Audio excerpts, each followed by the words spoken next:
listening to Radio Sputnik. Telling the untold. Welcome to the Open University of the Airwaves with George Galloway. Only on Sputnik Radio. How was a year of Keith Starmer for you? Slow? Long? I thought he'd been in 5 years. It's exactly 12 months since Sir Keith Starmer supplanted Jeremy Corbyn and became leader of the British Labour Party. How was it for you? And on the anniversary of his death, how close is Dr. Martin Luther King's dream that his children be judged not by the colour of their skin, but by the content of their character? How close is that dream to coming true in the United States or in Britain, for that matter, where a somewhat controversial race report came out this week? And the coronavirus, oh my goodness, we're now down to 10 deaths, but we're still locked down. Should we be? And John McTernan, former advisor to Tony Blair, the British Prime Minister, on Labour, the SNP, Alex Salmond, Alba, maybe me. It's all coming up over the course of the next 3 hours. So fasten your seatbelts, because this is rock and roll radio with pictures. It's going to be a bumpy ride. Radio Sputnik. We speak your language. The mother of all talk shows. The only education you can get for free.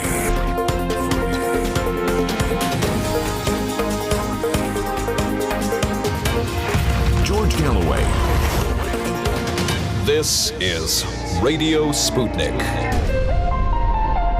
And this is London. Sunny skies over London at last. Spring is sprung. Happy Easter. Christ is risen. I hope that you enjoyed a peaceful Easter Sunday. And outside here in London, the weather is balmy. The politics are just barmy. We have a situation where the low-hanging fruit of the Boris Johnson administration, with well over 100,000 dead people, with the mishandling, catastrophic mishandling of the early part of the coronavirus pandemic, saved in part by a blinder played by the government somehow over the vaccination process, but the disbursement of billions of pounds of taxpayers' money in the most, to be charitable, inefficient, to be pungent, corrupt way, ought to, you would have thought, led to any alternative Labour Party leader being, dare I say it, 20 points ahead. That's what the Blairites always said about Jeremy Corbyn, even though he was, in fact, the only Labour leader to lift the Labour vote since 1997 and got the biggest increase in the Labour vote since Clement Attlee in 1945. But given that the popular narrative is now to rubbish him, everyone on the Blairite side of Labour politics, which turns out to be rather a lot, said that if only they could get rid of Corbyn, replace him with a better leader, that leader would be 20 points ahead. And that was before the pandemic. Well, not only is Keir Starmer not 20 points ahead, he is, on some polls, 13 points behind.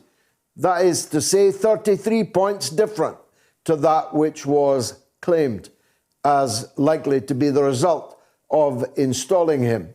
There are some signs that even some Blairites have lost patience with this directionless, wooden, robotic plank of a Labour leader and yearn for someone better. Maybe the Prince over the water, David Miliband, he's always in the frame. Maybe someone else from the front bench. I know you're going to laugh at this, but serious people have got money on Jess Phillips being the next leader of the Labour Party.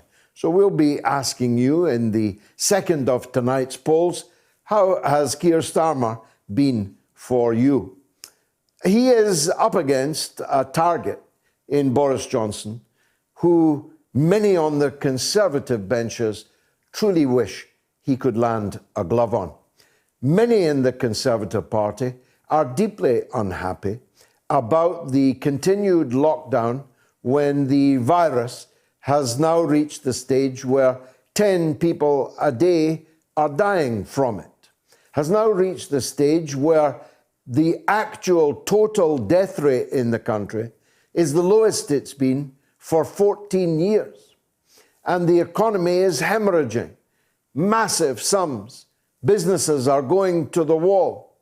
Mass unemployment looks to be the likely outcome of our climb out of lockdown Britain. And many Conservatives, many members of Parliament, maybe even many members of his own government, want Boris Johnson to end the lockdown now. And they are very clear that they will not tolerate any sliding, not a day, not an hour on the timetable that the Prime Minister has laid out. Who's right, who's wrong on these issues? My own position is perfectly clear and consistent from the start. We locked down too late. We lifted the lockdown too early. The Eat Out to Help Out was a catastrophic blunder, costing hundreds of millions of taxpayers' pounds and giving a new spike to the coronavirus epidemic. The handling of procurement should end in court, not in an inquiry, but in a criminal court case. £11 billion was given by the government, often without tender, often to companies who had never performed in the field before, to friends and cronies and donors and members of the Conservative Party. Indeed, the Health Secretary, Tony Hancock, gave a £21 million contract to his own publican.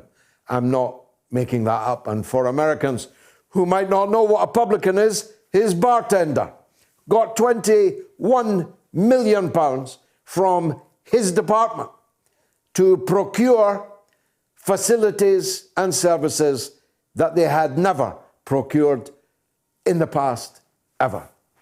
At the very best, billions of pounds were wasted. At the very worst, billions of pounds were stolen. And on top of the gigantic death rate that need not have been anything like as catastrophic, these two failures are worse than blunders. They are crimes. That's my view. You can give us yours later. You can even phone the doctor, Dr. Ranjeet Brar, on that subject. Now, unlike some members of the British royal family, the Jordanian royal family doesn't normally air its dirty laundry in public. So you can infer that when the former Crown Prince of Jordan gives a video to the BBC claiming to be under house arrest, claiming to have been visited by the Chief of the Armed Forces in Jordan, having been cut off from phones and internet, having been warned not to meet or speak anyone, you can infer that that is indeed what has happened. It seems that the former Crown Prince, the favourite son of King Hussein, King Abdullah's father, and therefore not just any former Crown Prince, he only got the gig as Crown Prince because he was the favourite son of the late King Hussein. He was sacked more than 15 years ago as Crown Prince. But as King Abdullah now enters the 21st year of his reign, there are serious problems in Jordan. There are problems, said the former Crown Prince, of corruption, of nepotism, of incompetence. Of the three of them, the corruption is the most serious charge. It is said that the former Crown Prince, Hamza, has been visiting with tribal leaders. The Jordanian part of the population of Jordan, half of them are Palestinians, but the Jordanian half, and don't forget the 600,000 Iraqi refugees, the 400,000 Syrian refugees, but the half of the population that is Jordanian by ethnicity, from traditional Bedouin stock, where King Hussein's reverence has not quite been transferred to his son. And if Hamza has been talking to tribal chiefs, then there may be trouble ahead for the royal house in Jordan. There's certainly trouble ahead for Joe Biden. In fact, he's picking the trouble himself. He has provoked China, first in the South China Sea, then in the Taiwan Straits, to a virtual war footing. The United States and China have never been closer to war. In fact, the United States has never been closer to war since the Cold War with a nuclear-armed adversary. Joe Biden has picked on China just at the moment that China burst out of its cocoon and spread its wings as the glorious butterfly that it will very soon quite evidently be. For a long time, China's foreign policy was characterized by caution, by quiet diplomacy, almost by a kowtow, because the Chinese follow the policy of action rather than words. The Chinese have been insulted. They've been sanctioned. Taiwan has been armed with cruise missiles.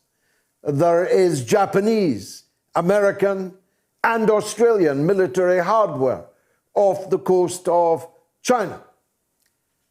Japan, of course, having killed 20 million Chinese people, 20 million Chinese people in the Second World War, and carried out war crimes on a scale not seen even in Europe.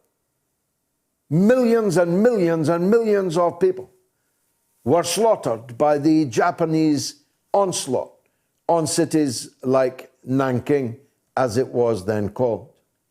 But the United States, Joe Biden, has put together a coalition, a ramshackle one, of non-competent Japan, which hasn't yet changed its constitution to allow it to fight wars, the entirely dependent state of Australia, with its massive Chinese investment in its economy and its huge reliance on export sales to China.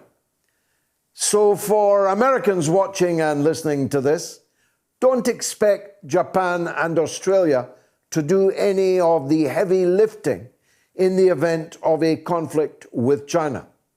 It'll be Uncle Sam alone in that conflict.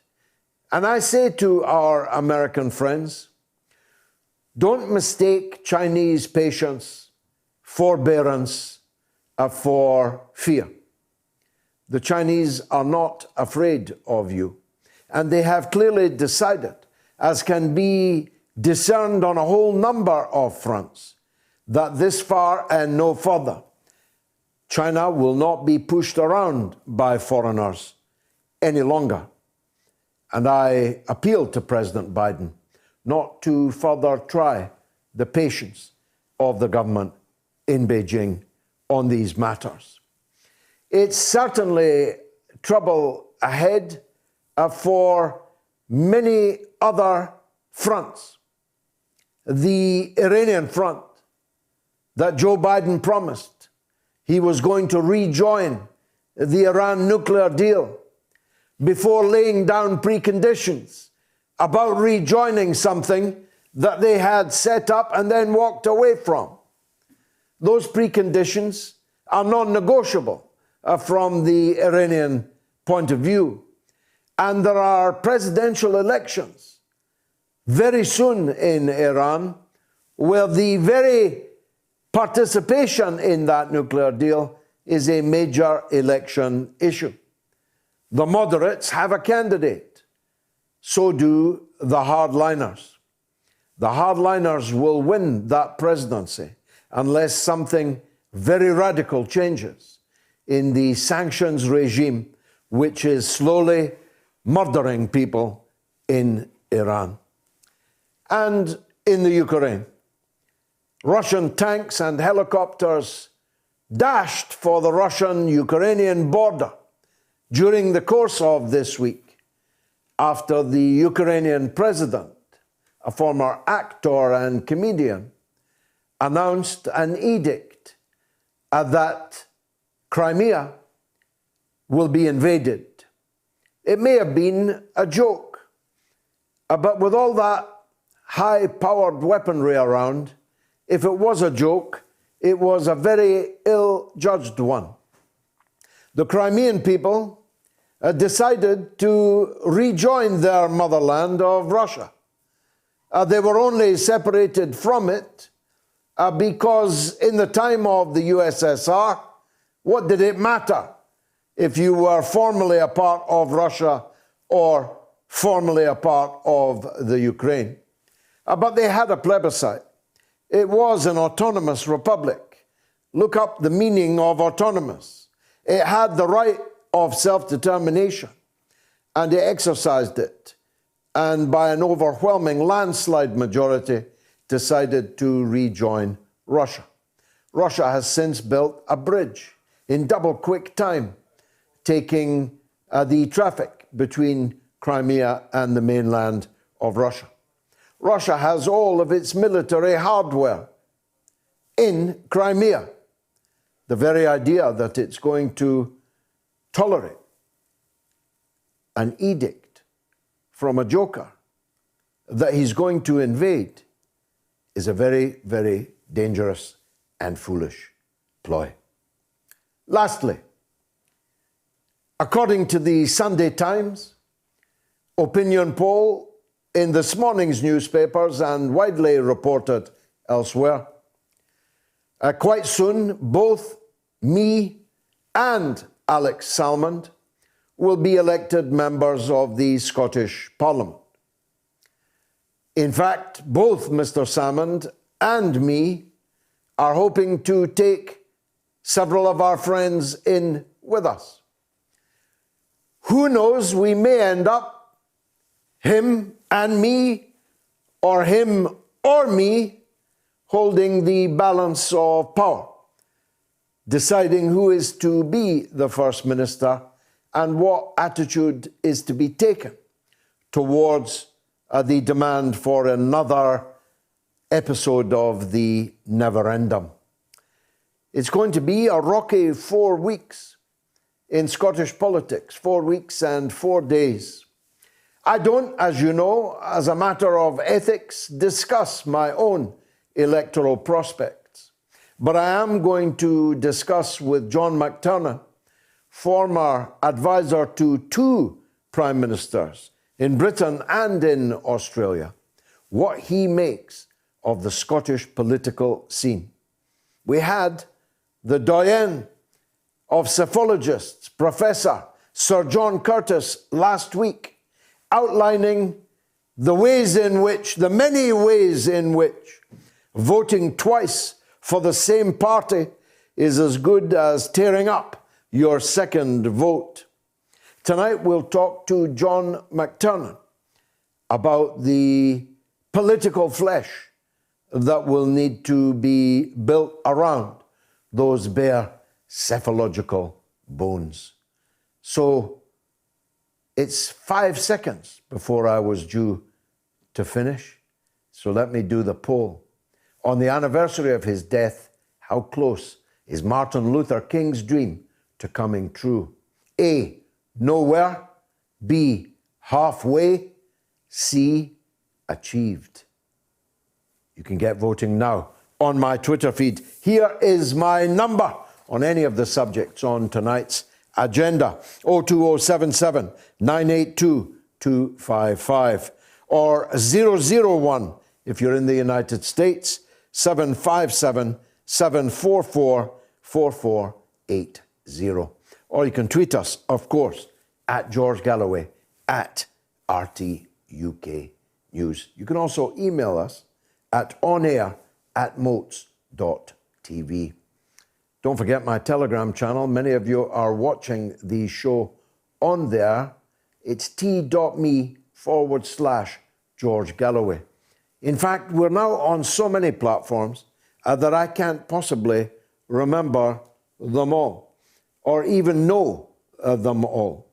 But my friends will keep you posted on the screen at the many ways you can be watching us.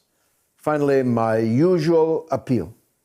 If you are one of the 500,000 people every week who watch us as well as listen to us, if it's on Facebook, share, share, share. And our clips on Facebook and Twitter last month broke all records. 1.2 million views in 1 month of the clips of the mother of all talk shows. I'll be right back. Radio Sputnik. We are above all the latest developments, and we don't take any sides. Radio Sputnik, telling the untold. From the makers of Track and Trace comes the Boris Johnson sat-nav. Right, next right. No, left. I mean left. What? Yes, this left. Oh, crikey, you've missed it, bugger. Oh, bloody Tories. Or have you? Turn round. Or, in fact, don't turn around. Carry on, yes.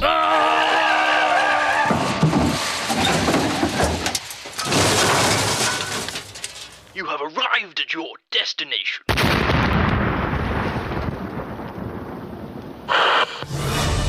You're listening to Radio Sputnik.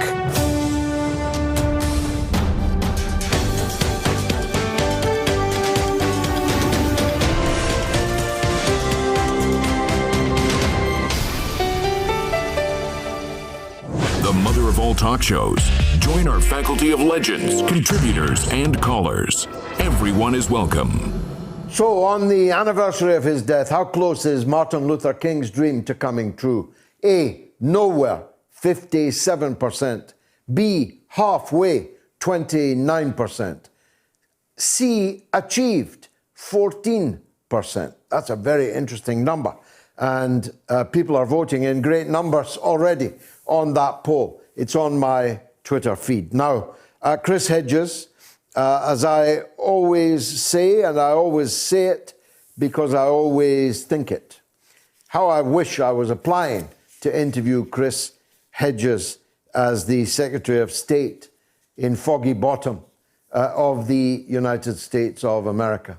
Instead, I'm interviewing him as easily the brightest, the most erudite commentator on American politics anywhere.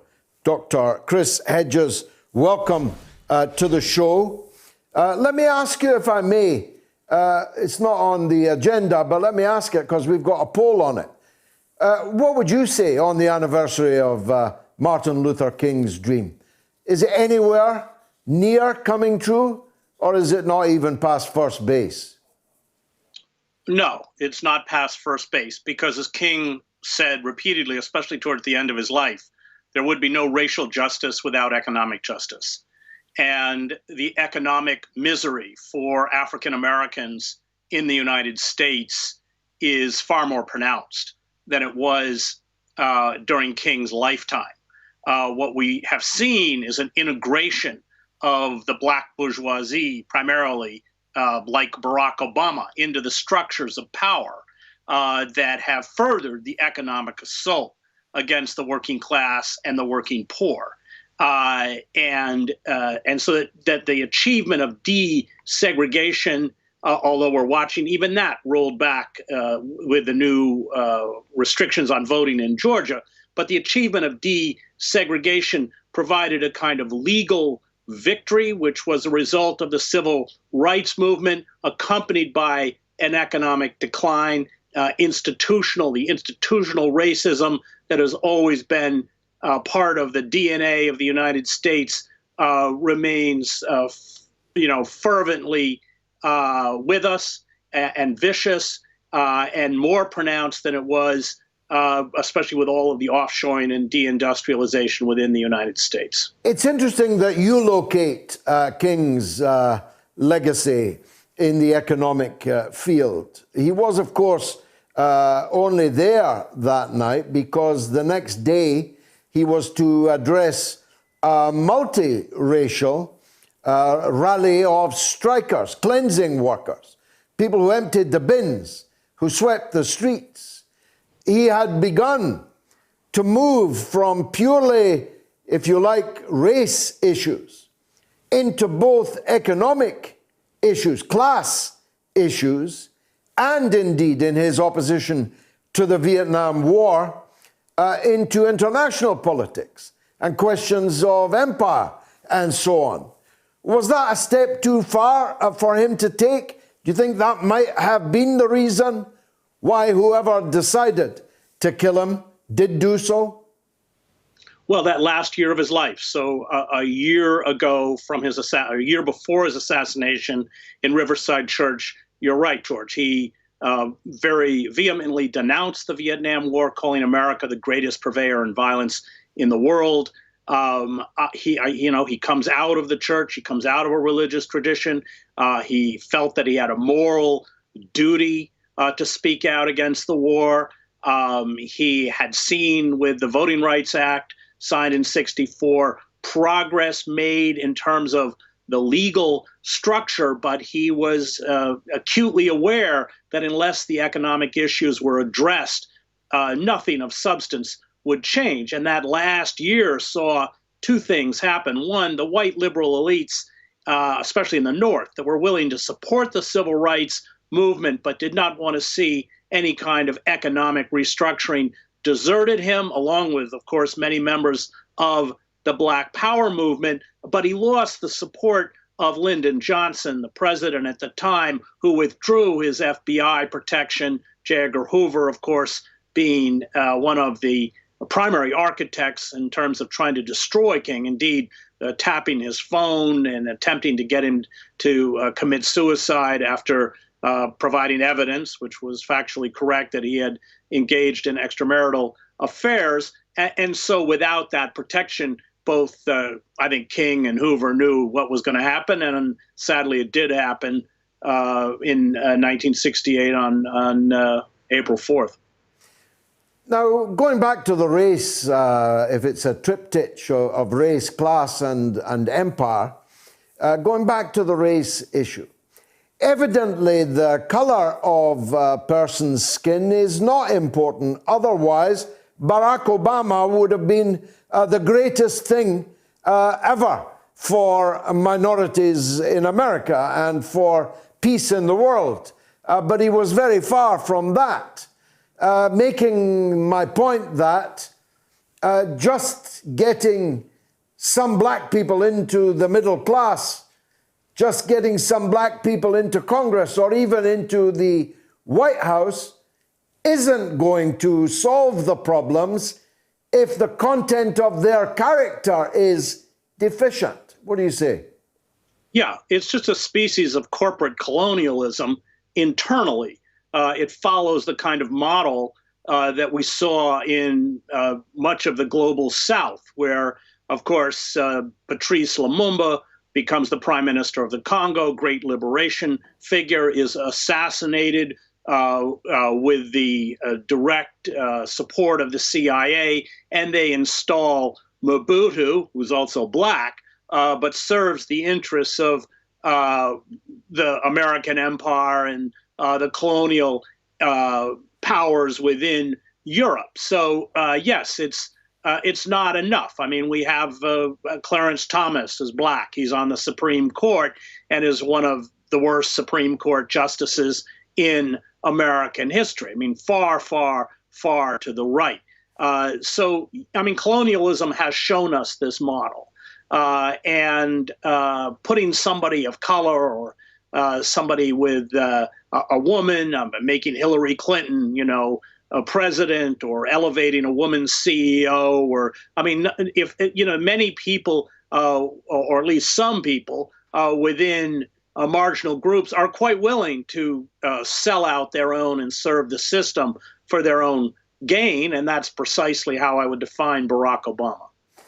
Now, turning to today, to the wider American issues, I was sitting in the studio broadcasting to RT America with Rick Sanchez when a story broke right before we went on air about another attack on the U.S. Capitol building in Washington. Are you able to tell us anything about that? Yes, I think it's emblematic of the deep and legitimate anger that is rippling through the working class, in particular the white working class, because it feels betrayed in a way that African Americans or people of color don't expect as much of the system. White Americans are more susceptible to the myth of the American dream. They have been completely sold out, in particular by the Democratic Party and the self-identified liberal elite. And so the Capitol has become a target of deep animus for, I would argue, millions of Americans. That, of course, was evidence on January 6th when this mob stormed the Capitol itself. And the Biden administration is not addressing that anger and that malaise. They have proposed two bills, a COVID relief bill where most of the money is being funneled to the for-profit pharmaceutical and insurance industries, and then an infrastructure bill that again is funneling most of its money towards corporations that do construction. The infrastructure in the United States is a disaster. We have neglected our electric grids, our dams, our roads, our bridges, our harbors, our public transportation is an embarrassment. And throwing money at it in a one-time shot isn't going to make any difference, just as handing out checks of $1,400 or extending unemployment benefits, which are going to run out in July, will leave people, certainly by the end of this year, right back to where they started. So that with a failure on the part of the ruling class to address the dislocation, the feelings of frustration and alienation and stagnation that have gripped millions of Americans. I think this was the prime engine behind the people who voted for Trump, is very dangerous. And I think these things are harbingers of the decay within the system, and they signal for me the failure on the part of the system to respond. You bring up Trump. I was about to. Certainly over on this side of the Atlantic, we almost never hear of him now. It's very odd. We couldn't go a day, maybe an hour, from seeing what his latest pronunciamento was when he was on Twitter. Now he's not on anything. Has he gone off golfing, or is he nursing his wrath to keep it warm? Well, he's censored. I'm sure he's nursing his wrath, but he's been completely censored by social media. And again, this is another dangerous development. I didn't want to hear Trump's tweets or comments any more than anyone else. However, to give these opaque corporations, these digital platforms, the power to completely silence an individual is very dangerous. And of course, they perfected these kinds of techniques against the left, against Julian Assange, against WikiLeaks. And this is why, of course, at least in Europe, several European governments objected. We know nothing about these corporations. They know everything about us. And we saw them interfere directly in the Biden campaign. For instance, when contents of Hunter Biden's, that's Biden's son's laptop, were uncovered and the New York Post reported on those contents, they were locked out of their own Twitter account.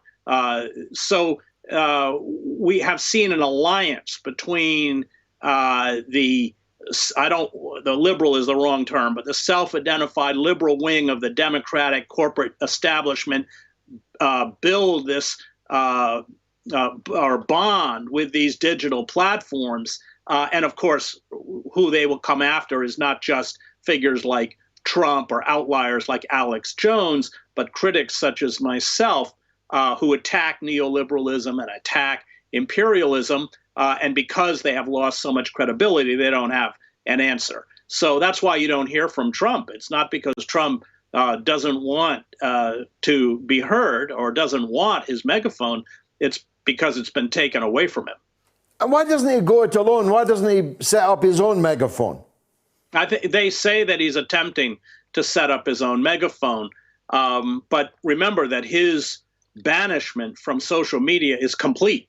Facebook, YouTube, Twitter, it's complete. They conspired all of these platforms to lock him out, and allowing these platforms to have that power of censorship is exceedingly dangerous.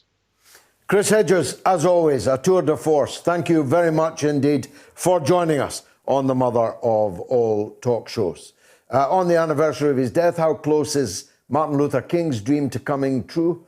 You can vote on my Twitter feed, but essentially, A, nowhere at all, 57, halfway, 30, that's up 1, and achieved, 13, that's down 1. Now, before the break, let me take the first call on Chris Hedges' comments. It's from Miles in London. Go ahead, Miles. Hi, George. I'm a big fan of Chris Hedges. I think he's probably the leading intellectual of our age. I think so too, yeah. It's very, very disappointing that the media don't come around to that. And thank you for having Chris on, George. I'm very my greatest appreciation is for what Chris does for Julian Assange. Mm-hmm. And I kind of wanted to ask him how he thought the Pope is sort of saying he wrote the letter, but is not really coming out and reiterating that in the public arena. It must have been a private letter, I think, because I've never seen any text of it released. Have you? No. But I would have thought if he wanted to keep it really private, he would have said so in the letter, and we wouldn't know about it. Yes, maybe. I think Julian's camp were so excited about getting a letter from the Pope that they perhaps talked about it. And why shouldn't they? It's very important that the Pope has weighed in, if he has weighed in. But I would very much like to see the text of the letter. I really would. Yeah, it's almost like it's his position rather than the Vatican's position, and he's not imposing a dictate on the head of the UK Catholic Church. But I hope that he sort of his courage builds up and he sees the public appreciating what he's done, and he comes out and reinforces what he's said. And Joe Biden claims to be a devout Catholic. So did Tony Blair. So did Tony Blair. Yes. So I come probably a little bit cynical on if he is or not, but it should really corner him politically in the sense of dropping the mess that Trump left him. Longer he keeps prosecuting the appeal on Julian, the more it becomes his mess and not Donald's mess. Yes, that's correct. Barack Obama declined to seek extradition of Julian Assange. It was Donald Trump that started it, but pretty soon it'll, as you say, be Joe Biden's case against Julian Assange. And Yeah, I really don't know what's in that for the Democrats. Yeah, no, I can't see it. I cannot. Yeah, who knows what calculus is going on in Joe's mind these days? Who knows? Happy Easter to you, Miles. Thanks for joining us. 2 minute, 2 minute break. Radio Sputnik. Okay, first question. Do you regret voting against school meals? I'm glad we were able to put the current system in place. But do you regret it? Well, we have got the system, and I'm glad that we have got it, and we are able to put that system in place. Can you just answer the question, please? Well, that's not how we do things at the moment. Look, just say yes or no. Glad. Okay, let's see if we can get you to answer a straight question. What day is it today? That's a great question. I'm glad that you've asked it. It's Sunday. I'll put it into my own words. Thank you very much. It's a day in the week. It's not Monday, Tuesday, Wednesday, Thursday, or Friday, and it's definitely not the day or after Monday. So some would say the end of the week, or the beginning, sort of. And I'm glad of that. Don't get wrapped up in all that nonsense. Keep listening to the mother of all talk shows. Sputnik has been launched to give you a closer look at everything happening in the world. Radio Sputnik, telling the untold. The mother of all talk shows. Join our faculty of legends, contributors, and callers. Everyone is welcome. So as I said earlier, it is the death anniversary of Dr. Martin Luther King. He was cruelly murdered and on the eve of a big strike that he was going to address the next day. A strike not of black workers only, but workers of all ethnicities who were on strike against the local municipality. Now, of course, this is not MLK Day. It's not happy birthday. We're not here to, as it were, exalt Martin Luther King, but to analyze him, and in particular, perhaps, just what it was that tipped the balance between the American power tolerating the existence and widespread popularity of King, and what tipped the balance into the determination to kill him. What was it that he was doing and saying, or about to do and say, which meant that he could not be allowed to operate any longer? One last point before I introduce my next guest. Everybody loves Martin Luther King now, in 2021. But that was very, very far from being the case in 1968. It's important to remember that. Nowadays, any cheapskate politician can quote copiously from Martin Luther King's speeches and get equally cheap applause. But they are exactly the kind of politicians that would have run a mile from King back in 1968. The same is true, if you like, of Nelson Mandela. I was there when Margaret Thatcher said that Nelson Mandela was nothing but a terrorist. And as someone who was working underground just a couple of years previously in South Africa for Nelson Mandela's African National Congress, I was in no doubt at all that Mrs. Thatcher meant it. Nowadays, nobody would say such a thing. Mandela and King have ascended, been beatified, ascended to an almost saintly stature.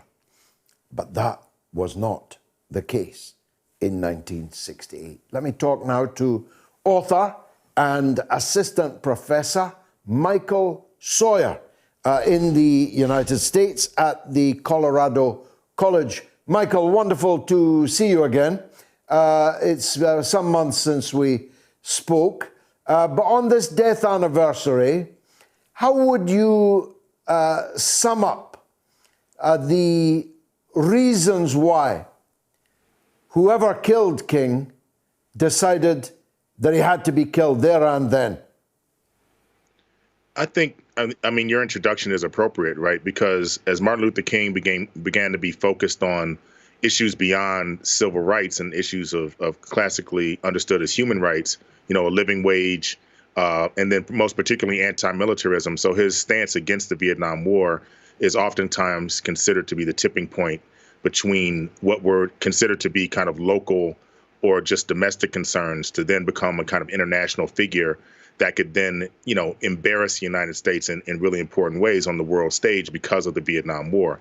So I think those two things combined, and the notion that, you know, a type of human rights campaign in the United States that then would connect to other campaigns that were happening around the world became profoundly destabilizing to the United States project of being able to be imperialist outside of the country and within it to be situated in a way that demeaned black and you know, black character from top to bottom.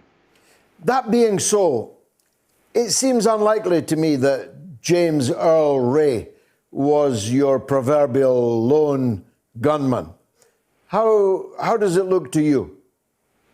I think that's right. I mean, you know, these you know, the United States is one of these countries where these assassinations happen, and then there's always this push to render it a kind of monad or an event that happens without a relationship to other events. So it doesn't make any sense to me, particularly, you know, with his assassination just after that, you know, with, you know, just with the things that happened before, right? The cutting down of the shrubbery at the location and all that allowed access for James Earl Ray to be able to take the shot seems to me to be something that was part of a larger kind of discourse. So I'm not one who believes that could possibly have been the act of a lone person. And, you know, the government has to spend its time not accepting the kind of detailed relationship that even Hoover's FBI had to wanting to get rid of King, you know, Malcolm X, and what we have found with the most recent movie about what was happening with the Black Panther Party in Chicago. So there's always this element of governmental involvement to eliminate these types of figures that destabilize the nation state. The removal of his FBI cover security was, when you look back on it, a kind of death warrant being signed, wasn't it? Absolutely. I mean, you know, King, and as you're mentioning, right, you know, King was always under threat, and oftentimes was under threat from local and state police departments. So the notion that the federal government had to serve as some type of buffer against those forces, because, you know, we don't have to go far to find footage of Bloody Sunday where, you know, you have student protesters who are met by actual law enforcement officers, right? So part of the complication of understanding how these things happen, to your point about larger involvement, is to be careful to consider the role of law enforcement at the time as the kind of force that was used against civil rights movements and nonviolent protesters. So removing the FBI cover also put in position to not have the federal protection from local and state authorities as well. Now, I'm asking on my poll on this anniversary of his death, how close is King's dream to coming true? The three options, Michael, are nowhere, halfway, or indeed that the dream has already come true. Where would you stand on that series of questions? I trend more towards no way, nowhere, and very little has been accomplished, right? I mean, we don't have to look far, you know, around just the United States in general and what's going on across the world with the rise in kind of right-wing anti-Black movements, anti-Indigenous movements, anti-LGBTQ movements everywhere, right? So all these things that King wanted to focus on, kind of flattening the relationship between human beings where we can recognize the humanity in each other, has been, you know, profoundly destabilized in the past 10 to 15 years, I would guess. And so the country and the world would seem all too recognizable to Martin Luther King if he was still alive right now. Am I right that he's revered now, almost, a national treasure now? But that was very far from being the case in the year of his death. Yeah, I mean, I think your introduction was correct. It's one of these things where everyone in the aftermath of the civil rights movement can claim to have been participant in it when that simply was not true, right? And so the same goes for what you propose as a deification of King, and the similar situation with Mandela, where in the aftermath after their death, and we saw the same thing with Muhammad Ali, we've seen the same attempts to do the same thing with Malcolm X that we talked about before, right?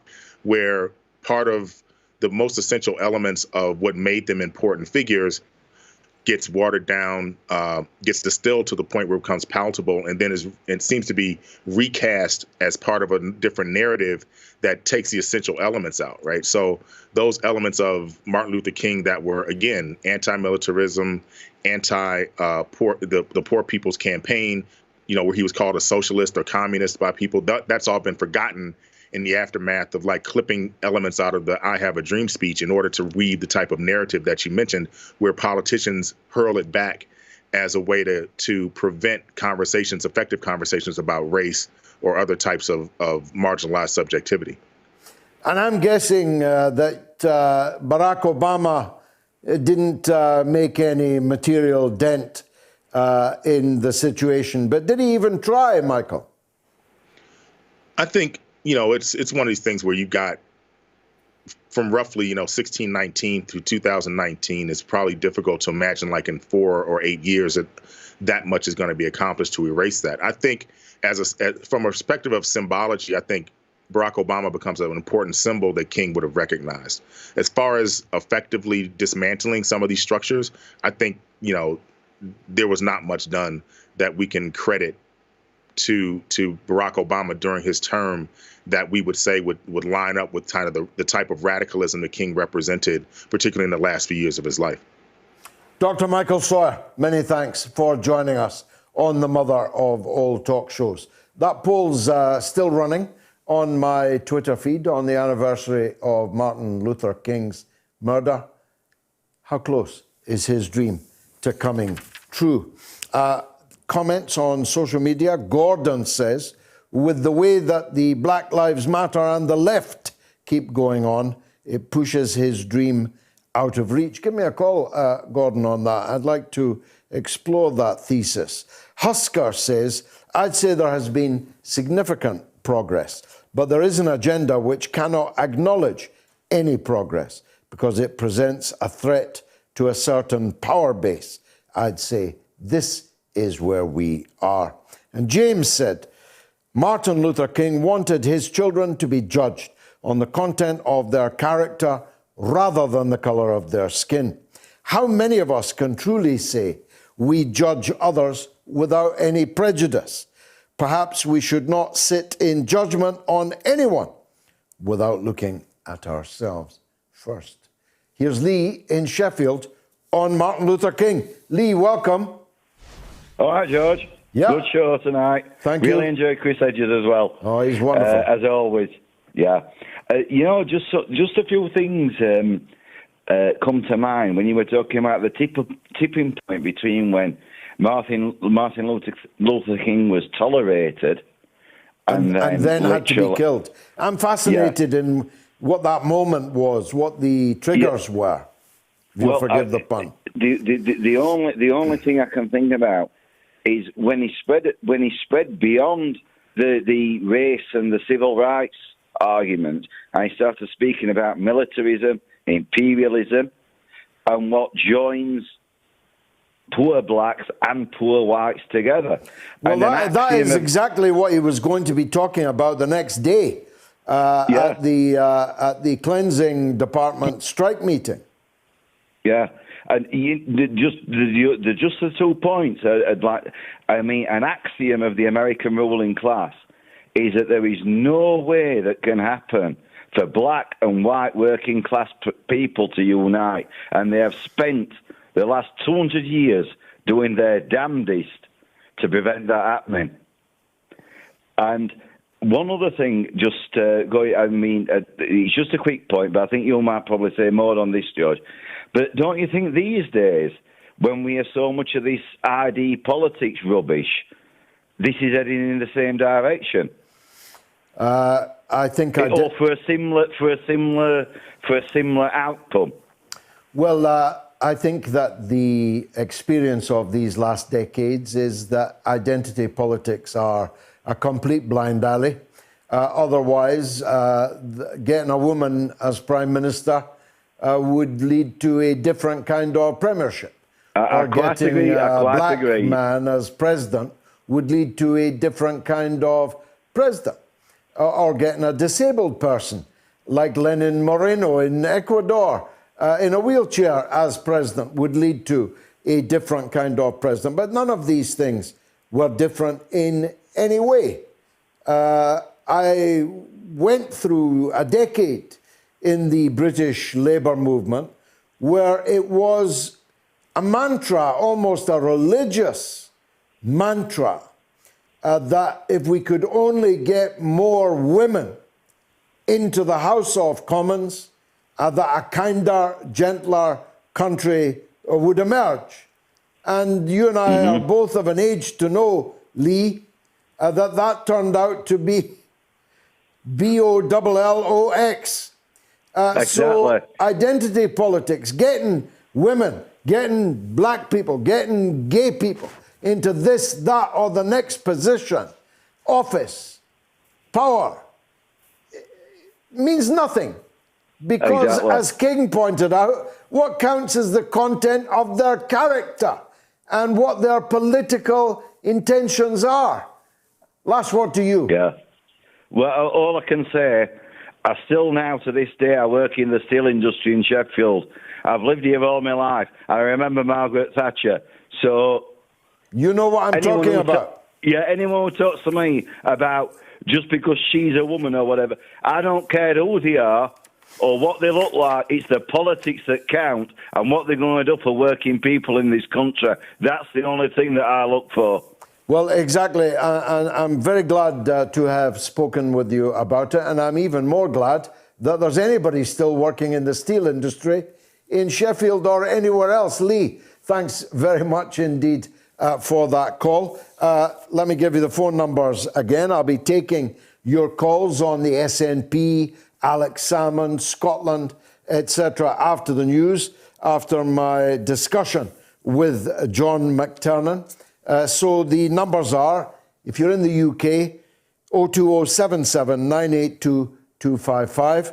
If you're in the US, 001 757 744 4480. Or you can tweet me at George Galloway at RTUK News. Coming up after the news, John McTernan, political strategist and commentator. Let me go first for the news, though, with Jamie Lowe. The mother of all talk shows. The only education you can get for free. Radio Sputnik. We speak your language. Find us at SputnikNews.com.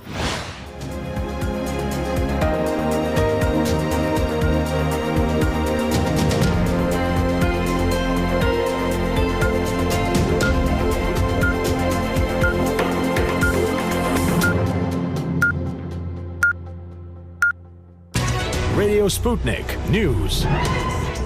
The British government is to trial a series of measures in England, including COVID passports, to allow the safe return of sports matches, events and nightclubs.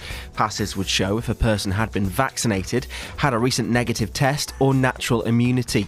Trial events in the coming months will also explore how ventilation and testing before and after could help crowds return. Any use of passes would be time limited, Sports Minister Nigel Huddleston has said.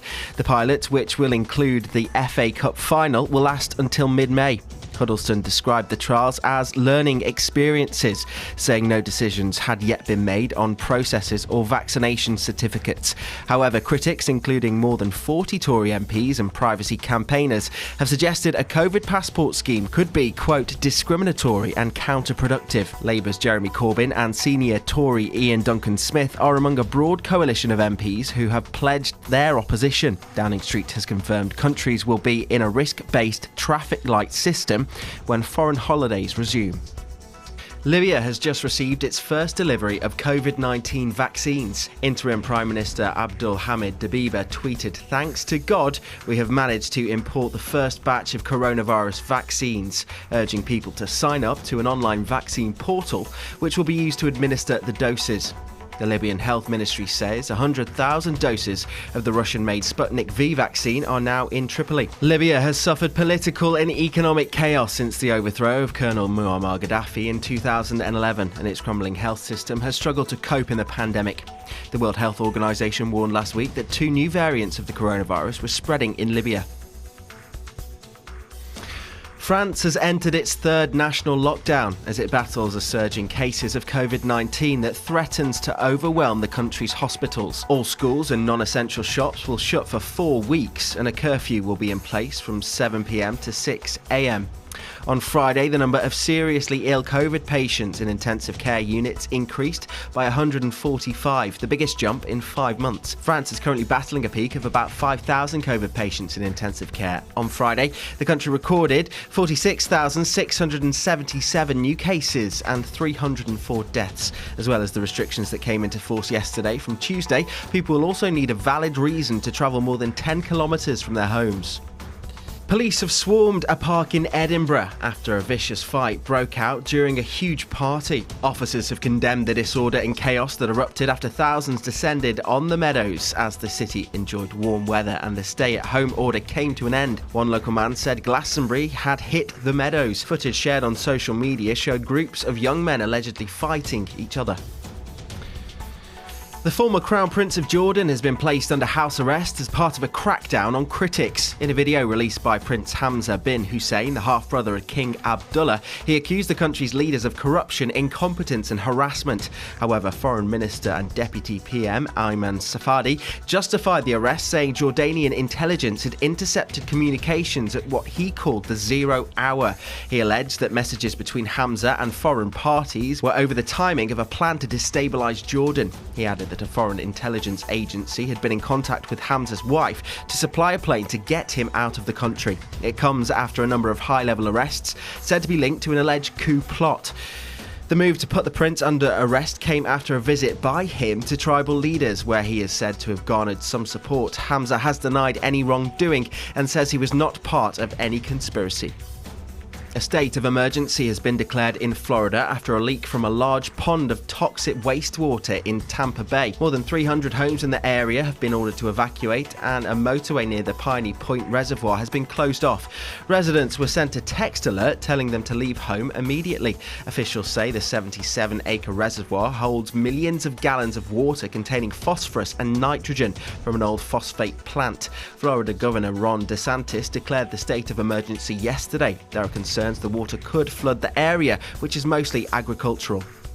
The rapper DMX is on life support at a hospital in White Plains, New York. He suffered a heart attack on Friday at his home in White Plains and was taken via ambulance to a local hospital, where he remains on a ventilator.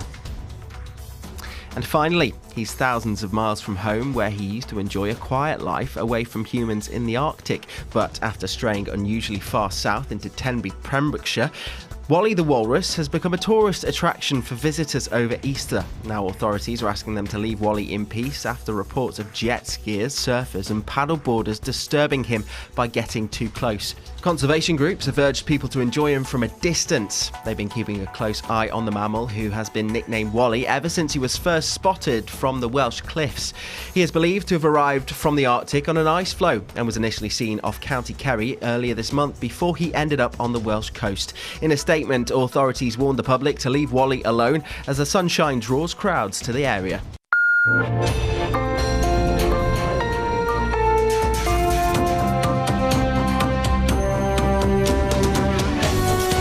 You're listening to Radio Sputnik. Telling the untold. Welcome to the Open University of the Airwaves with George Galloway. Only on Sputnik Radio.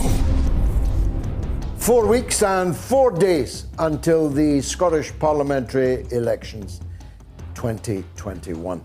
It's a very confused, complicated, convoluted electoral system that is in play in those elections. And you'll be relieved to know I don't intend to take you through a seminar on the D'Hondt principles of indirect and direct elections. Suffice to say that a part of the Parliament is elected first past the post in individual constituencies, and another part of the Parliament is, as it were, used as a top-up.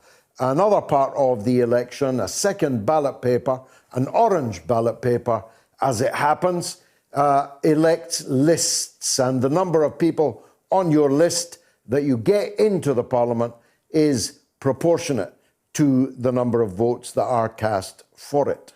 I said at the beginning that according to the Sunday Times opinion poll this morning, Alex Salmond, the founder of the Al-Baha Party, is now on 6%, meaning that he would be elected and may take some of his friends in with him. I'm not that happy about the wording of the opinion poll because it gave us options, the Labour Party, the Conservative Party, the Liberal Democratic Party, Al-Baha, brackets led by Alex Salmond, close brackets. And the other one was All for Unity, which I founded and for which I'm a candidate. If it had said in brackets, founded by George Galloway, I would have done better, but I did well enough to make all the journalists in Scotland sit up and take notice, though not yet sufficiently to pick up the phone and ask me for an interview. Thus, I'm at 4% in the opinion polls, without a single television interview, without a single radio interview, since I returned to Scotland last summer. You may think it odd that a person who once was relatively prominent in Scottish politics, returning to their homeland and running for election is a matter of such indifference to the Scottish political press corps. But I couldn't possibly comment. But the important thing is not what happens to me and not what happens to Alex Salmond, but what happens to Scotland. The SNP, having signed the Edinburgh Agreement, that they accepted that the 2014 referendum would be decisive, which has a clear and specific meaning in the English language, would be a decisive referendum, the result of which both sides must accept. But in truth, they have never accepted it. They have never accepted that they lost, and comprehensively, by more than 55% to fewer than 45%. They never accepted it. There was a Thanksgiving service, a service of reconciliation in an Edinburgh church held a couple of days after the referendum poll. Alex Salmond and Nicola Sturgeon never turned up. And I suppose we should have read more into that than we did at the time. It is quite clear that Scotland is now locked in a never-ending. The result was not accepted, and every matter has been defined thereafter according to the grudge and grievance of nationalism, separatism. I'm against nationalism, against separatism. Always have been, everywhere. I don't agree with it. No good ever comes from it. In that regard, at least, I'm in agreement with my next guest.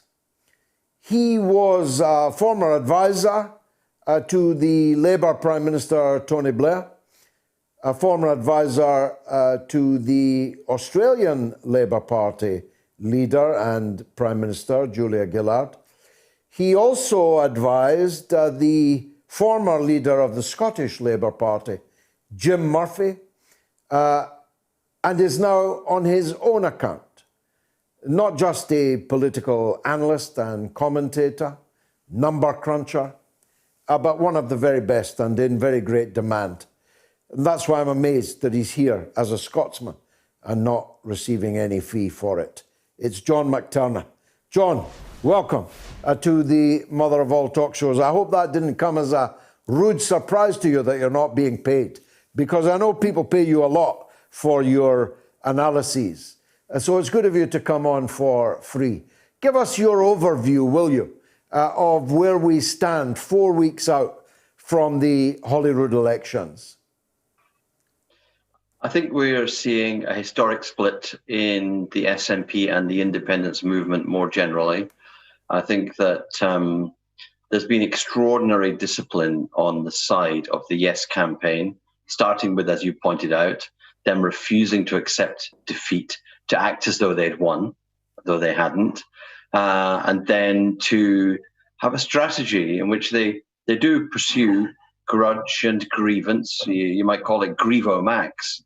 Very good. Anything that's done, they will complain about, and nothing that is good that comes from being within the United Kingdom is ever recognised, even to the point of during the COVID pandemic, to not call their Nightingale hospitals, but to find some obscure Scottish nurse to name them after instead, someone nobody has ever heard of. I can't even remember now.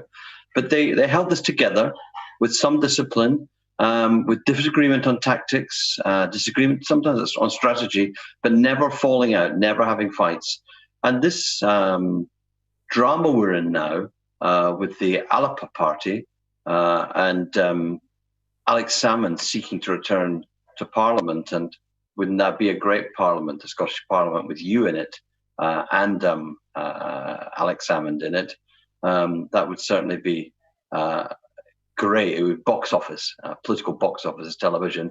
But what you're really seeing is the fight between Alex Salmond and Nicola Sturgeon, partly because Alec feels that he has been written out of history. He, in his mind, took the country so close to independence that you can almost feel it, almost touch it.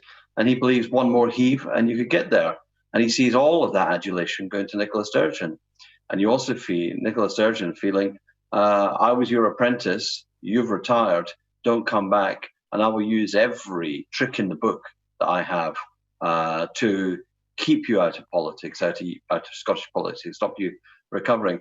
And in the end, what has happened is this psychodrama has grown and grown and grown. It erupted in the Parliament with the committee inquiry into the conduct of the Scottish Government in how it investigated allegations against Alex Salmond, and remarkably for errors which cost £1 million to the taxpayer, not a single civil servant, not a single advisor, not a single politician has been sacked. So, and I've got no doubt that the SNP will say that this election is going to be the judgment on that. Well, in a funny way, this election is going to be a judgment on that, because Alex Salmond has split the SNP. He's taken MPs from the SNP. He's taken leading councillors from the SNP, and he plans to take votes from the SNP.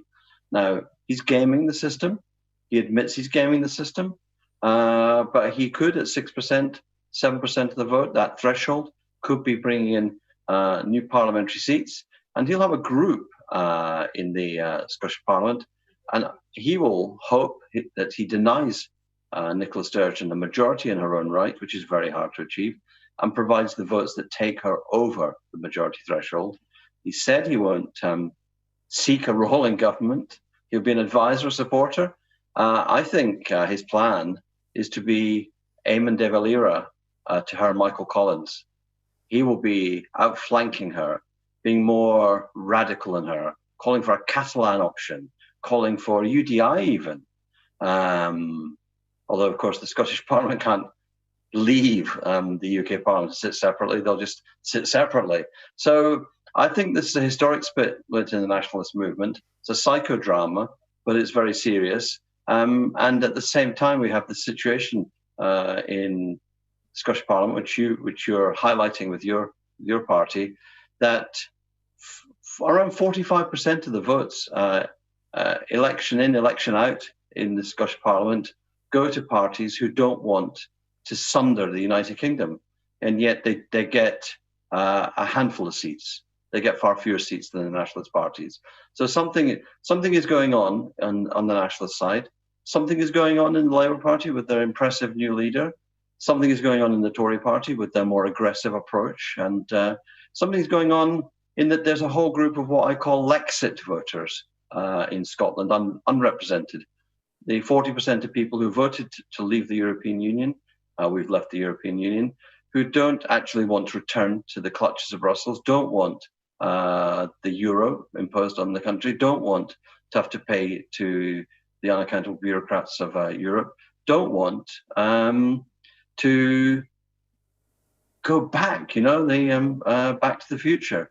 So I think there's a lot of going on in Scottish politics, but at the moment we're all focused, aren't we, as you said, and not in the polls and in other ways, in discussions about the campaign for the list seats, the campaign for people's second vote. Yes, and now before we come back to that, to what extent is it all personal, this rupture? And to what extent is it really De Valera Collins? Because Alex Salmond had plenty of opportunities to behave in an illegal way, but he never took them. And now he's hinting, nudging and winking that the illegal path, even UDI, might be the way forward. But can we really believe that? I mean, the Catalan option is one thing, John, but you'd be lucky if it stayed at the Catalan level of pushing and shoving. It could get to much more dramatic problems on the streets in Scotland if one proceeded down that road. In other words, what I'm saying is Salmond bluffing? I don't think Salmond is bluffing. I think Salmond is improvising. Salmond is the master improviser of politics. He's a man who's convinced he's got a date with destiny. And if you listen to his speeches, his rhetoric is very often, they said we could never. They said we could never form a government, which isn't true. They said we could never have a referendum, which also isn't true. He quite often says, they said we could never do it, about something that nobody said, and I did it. And now he is trying a revival at a time when, in Scottish opinion polls, he is even less popular than Boris Johnson. So he definitely has a sense of conviction in his own talents, his own ability, his place in history. The question about what he's doing and saying now compared to what he did and said when he was First Minister is a good one. And I think it goes to, he would argue that you use different tactics, different strategies at different historical conjunctures. The time is different now than it was when he was the First Minister. The onward march of constitutional nationalism, I think he would say, has reached its end point, facing off against Boris Johnson. You and I might say the ego has landed, and that this is, as it always was, about Alec. It's not about Scotland.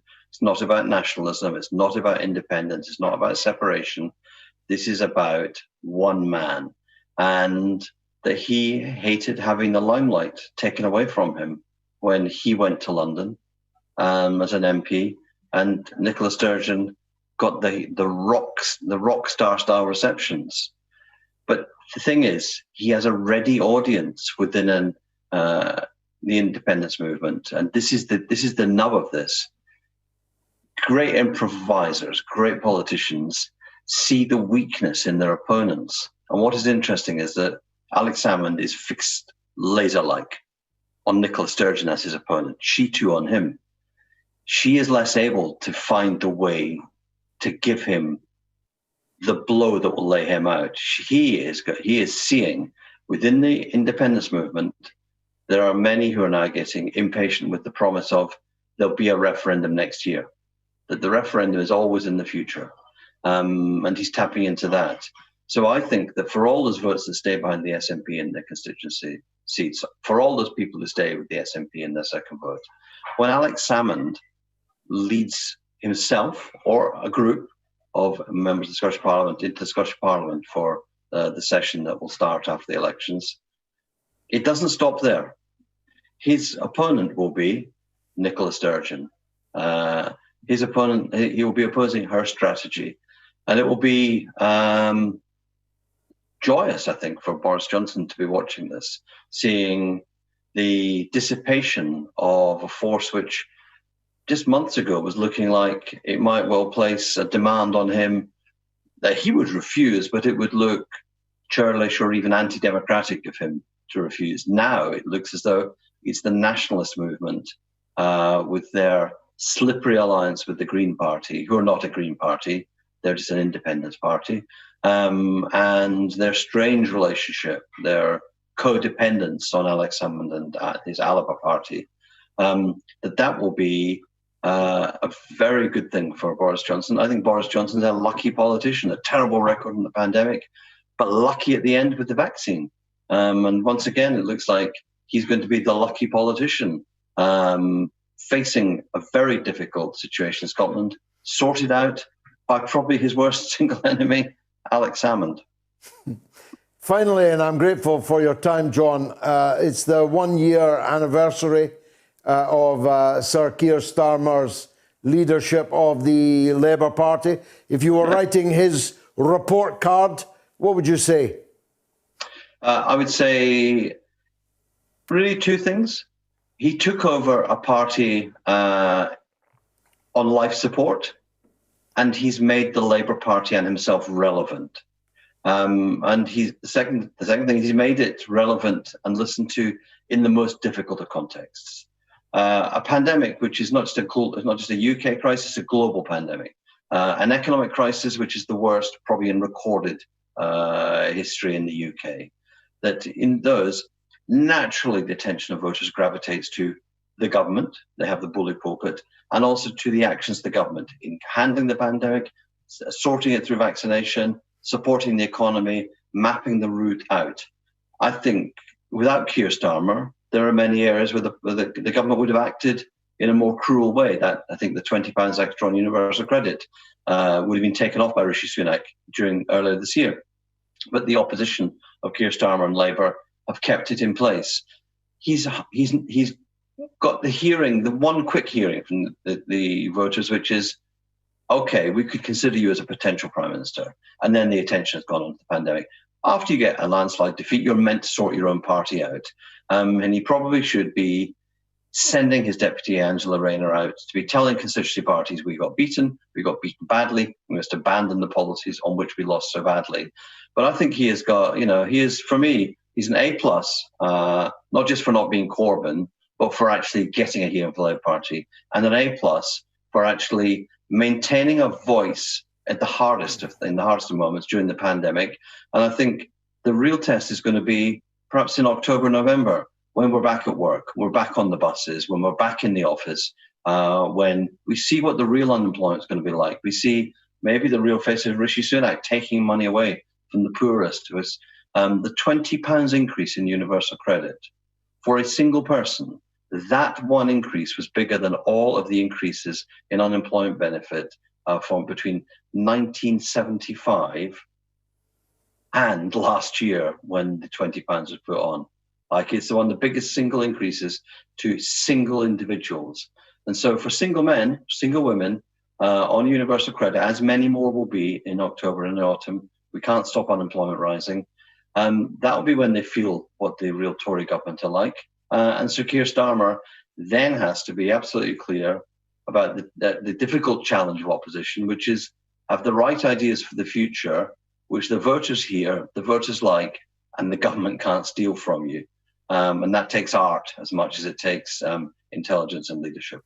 John McTernan, thanks for joining us on the mother of all talk shows. An A+ for Sir Keith Starmer from John McTernan. You'll get the chance in the second poll, I think, to pass your verdict on that. But on Martin Luther King's dream coming true, nowhere near coming true. 57%, halfway, 29%, achieved 14%.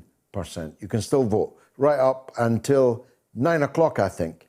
Give me a 60-second break and then it's That Was the Week. Radio Sputnik. We are above all the latest developments, and we don't take any sides. Radio Sputnik, telling the untold.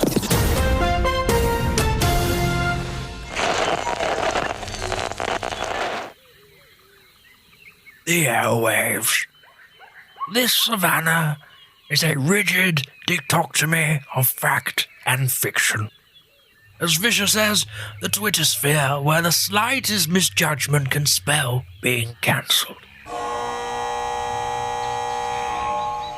One species rules over the airwaves through its ability to adapt and survive in even the harshest environments. The George Galloway.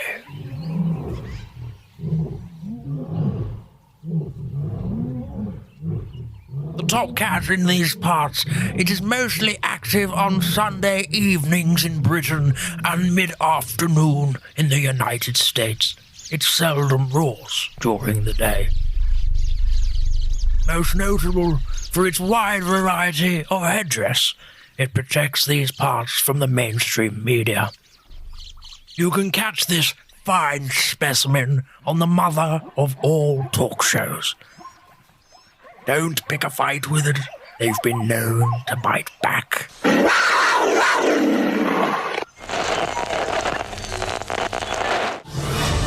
You're listening to Radio Sputnik.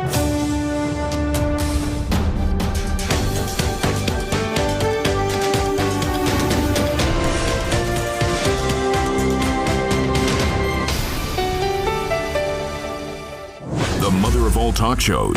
Join our faculty of legends, contributors, and callers. Everyone is welcome. Well, highly controversial, maybe even provocative material there from John McTernan and indeed from Chris Hedges earlier. You can call us in the UK on 02077 982 255. If you're in the US, 001 757 744 4480. Lots and lots of social media, which I'll get to, I hope, before the end of the show. But this is the week, the spot where I look back at the eventual 7 days that shaped our present and perhaps our future. It was, as we've been discussing, on this day in 1968 that Dr. Martin Luther King Jr. was assassinated by James Earl Ray at the Lorraine Hotel in Memphis, Tennessee. Dr. King was killed in the southern U.S. city, where he was to lead a march of sanitation workers protesting against low wages and poor working conditions. He was shot in the neck as he stood on a hotel balcony and died in hospital soon afterwards. James Earl Ray was convicted of his murder and sentenced to 99 years in prison, but he later retracted his confession and said he'd only been a minor player in a larger conspiracy. However, his appeals for a new trial were rejected and he died in prison in 1998. It was also this day in 1973 when the World Trade Center, then the world's tallest building at 110 stories, opened in New York City. As we will never forget, it was later destroyed in the 9/11 terrorist attacks in 2001. In 1979, Pakistan's former Prime Minister Zulfikar Ali Bhutto was hanged after the verdict of a kangaroo court and in spite of international calls for clemency.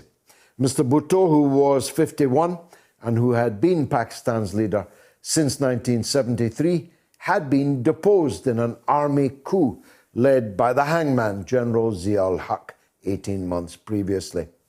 In 1986, Mr. Bhutto's daughter, Benazir, returned from exile to take on the leadership of the Pakistan People's Party, founded by her father.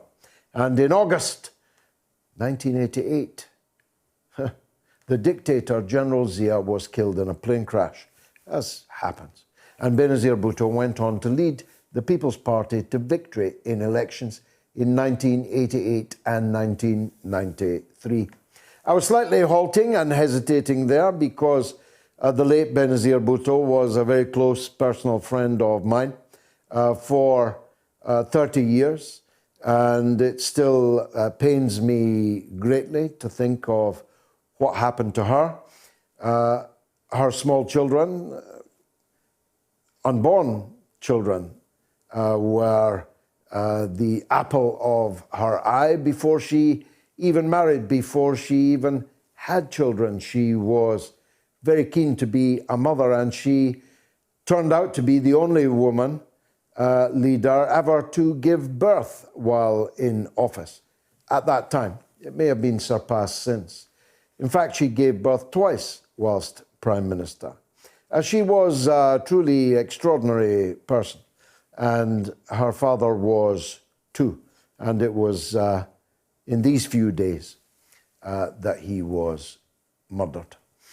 This was the week in 1976 when one of the world's richest men, the reclusive billionaire Howard Hughes, died on a plane to Houston, Texas, having not been spotted in more than 2 decades. He was an American manufacturer, a record-breaking pilot, a film producer and director who acquired enormous wealth and celebrity from his various ventures. But he was perhaps better known for his eccentricities, especially his reclusiveness and obsessive need to wash his hands, something that we all became obsessed with some decades later. Anyway, litigation over Howard Hughes' estate dragged on for 34 years. Also in 1976, James "Sonny Jim" Callaghan won the Labour Party leadership contest and took over as Prime Minister after Harold Wilson had unexpectedly resigned, making way for an older man. 2 days after Callaghan came to power, his government lost its slim majority altogether. The crooked MP, John Stonehouse, resigned from the party, leaving Callaghan's government in a minority of one. He was forced to make a series of deals with minority parties to survive, including the alliance with the Liberal Party, known as the Lib Lab Pact in 1977. But as everyone now knows, the winter of discontent in 1978, with its power cuts and strikes and so on, meant that James Callaghan went into the subsequent election in 1979 badly wounded, and he lost, making way for a kinder, gentler kind of Prime Minister in the form of Margaret Thatcher. Here's all I'm going to say about that. Mr. Callaghan, who was a friend of mine, as was Mr. Wilson, especially Mr. Wilson. I regularly called on him at his rather gloomy mansion behind Westminster Cathedral on an almost weekly basis. But Mr. Callaghan, I also knew well. If Jim Callaghan had gone for an early election in the autumn of 1978, he would, in that early election, have triumphed. I'm absolutely sure about that. And everyone thought he was going to. But as he famously sang at the TUC, he'd like to get away to marry her today, but his wife wouldn't let him. It may actually have been one of the most serious political mistakes by any Labour leader ever. In 1917, the United States belatedly declared war on Germany, very belatedly, you may say, and entered World War I. What finally made them act was that Germany sank many American merchant ships around the British Isles. A plane carrying the Rwandan president, Juvenal Habyarimana, and Burundian president Cyprien Ntaryamira was shot down in 1994 by surface-to-air missiles, abruptly ending peace negotiations and sparking the Rwandan genocide. Those responsible for shooting down that plane have never been identified. And who could forget, at least those of us Duncertain age, the birth of the Swedish global phenomenon, ABBA.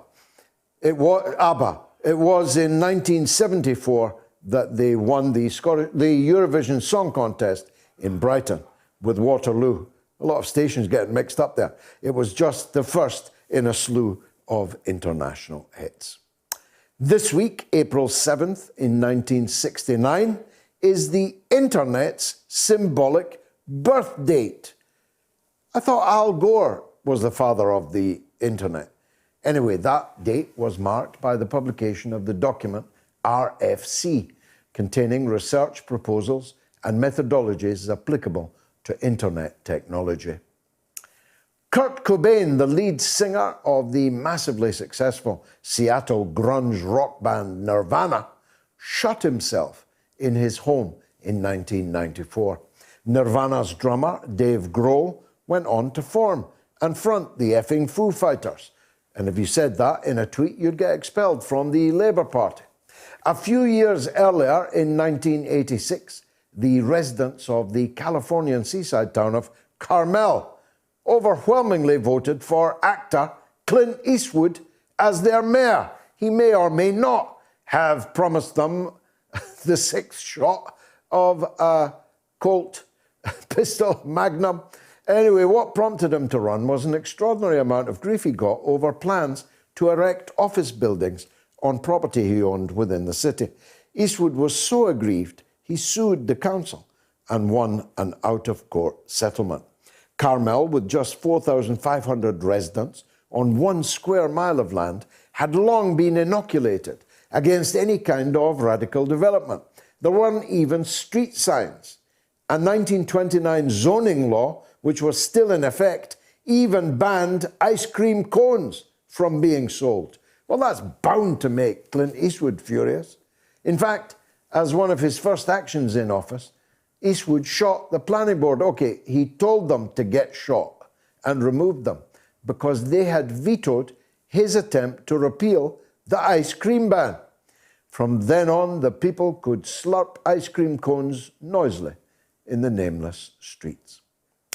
In 1973, the artist Pablo Picasso died of a heart attack at his chateau in Mougins, near Cannes, on the French Riviera. He was 91.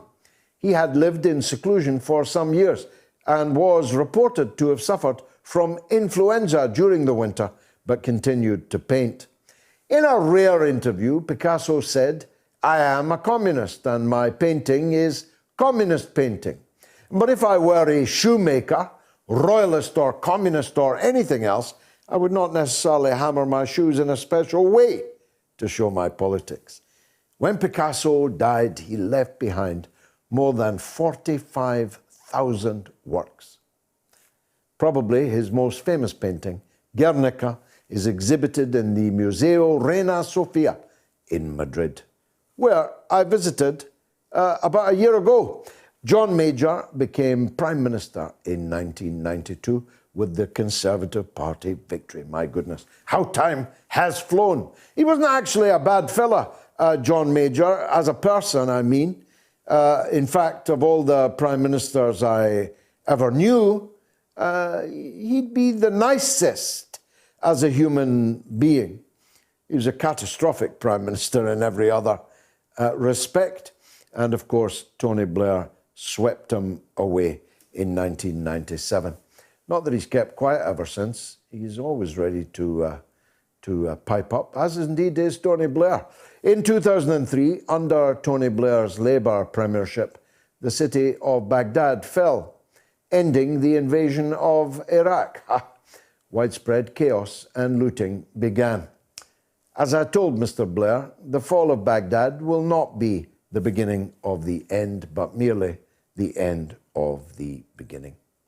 And finally, Prince Charles, very, very belatedly, married Camilla Parker Bowles at a civil ceremony in London, almost 35 years after they had first met. He's still waiting on that crown, however. And that's it. Another tempestuous 7 days. That was the week. That was. Here's Rory in Montrose. Go ahead, Rory. Hi, George. Hi there. With the Nationalists on course to get a supermajority in May, according to the polls at least, a referendum on Scotland's place in the UK is almost inevitable at this point. So what should the Unionists do if a referendum happens? Like, should we abstain, or what do you think? No, I don't believe at all that a referendum is inevitable. I've just, on Twitter, set a date for one, which would be 30 years after the last one, which would be 2044.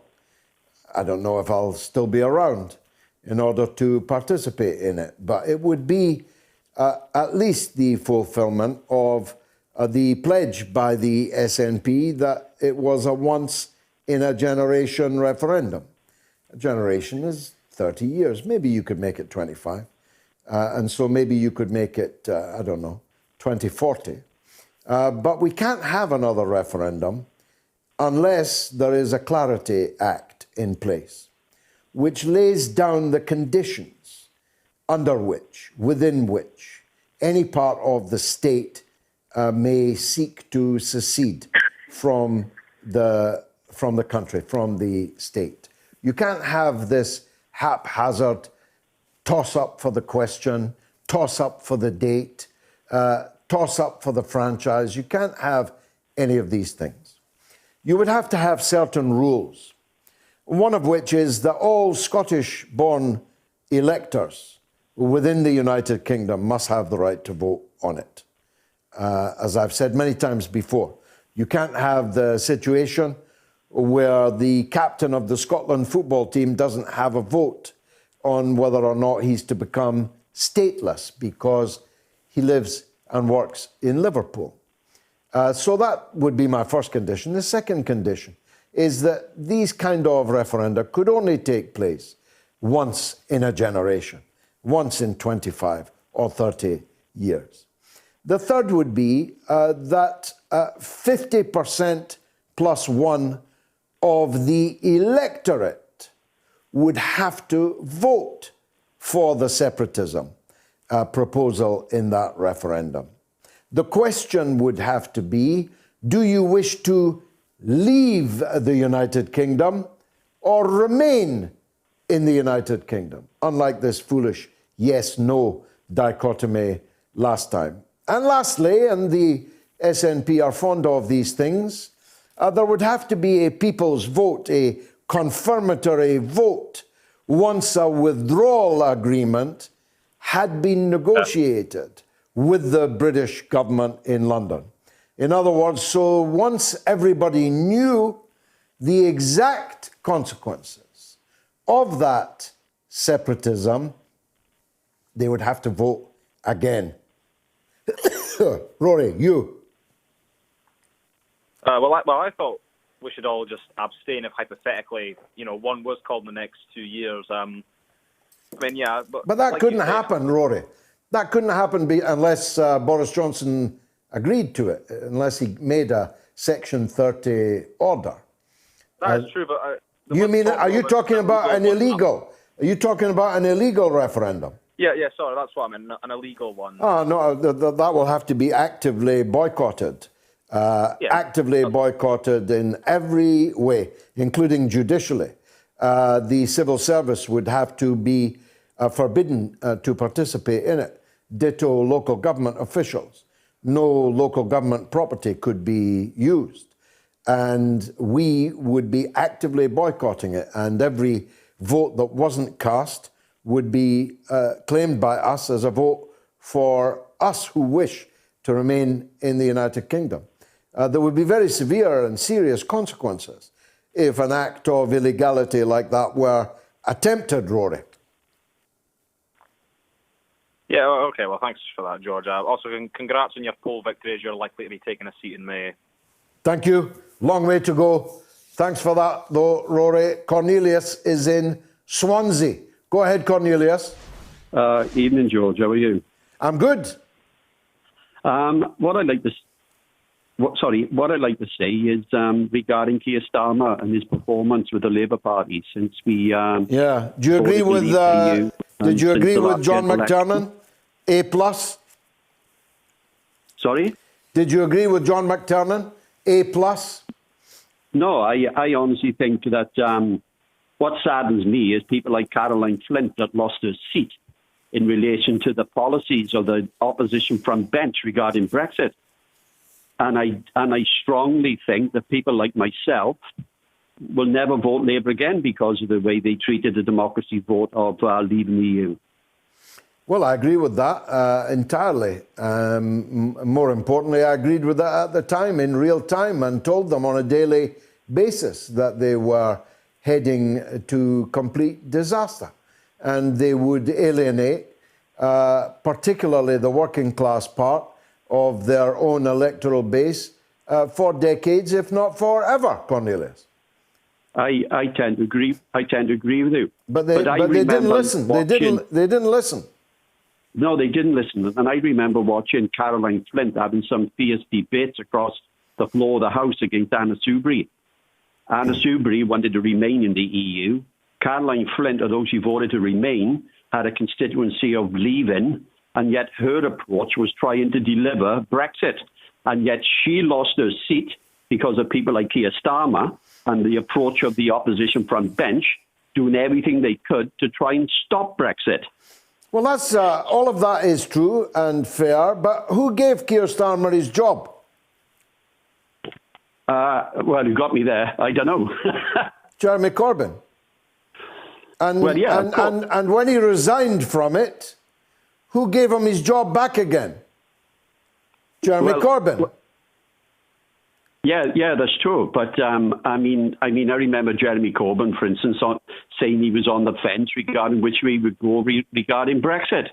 If David Cameron done the same back in 2016-17, he could have stayed as the Prime Minister of this country, but he decided to back the remaining in the EU. Okay. And of course that went against him. But for me, I feel sorry for people like Caroline Flint, who in my opinion, should have been the first female leader of the Labour Party, not people like Jess Phillips or the women they had in the front bench for the last 18 months or more. I think she's in a different... If you don't agree with A+, what would you give Keir Starmer if you were marking his report card? I would give him a C-. C- from Cornelius, A+ from John McTernan. We'll see what the rest of you think. Let me give you the numbers again. 02077 982 255 or 001 757 744 4480. I'll be right back.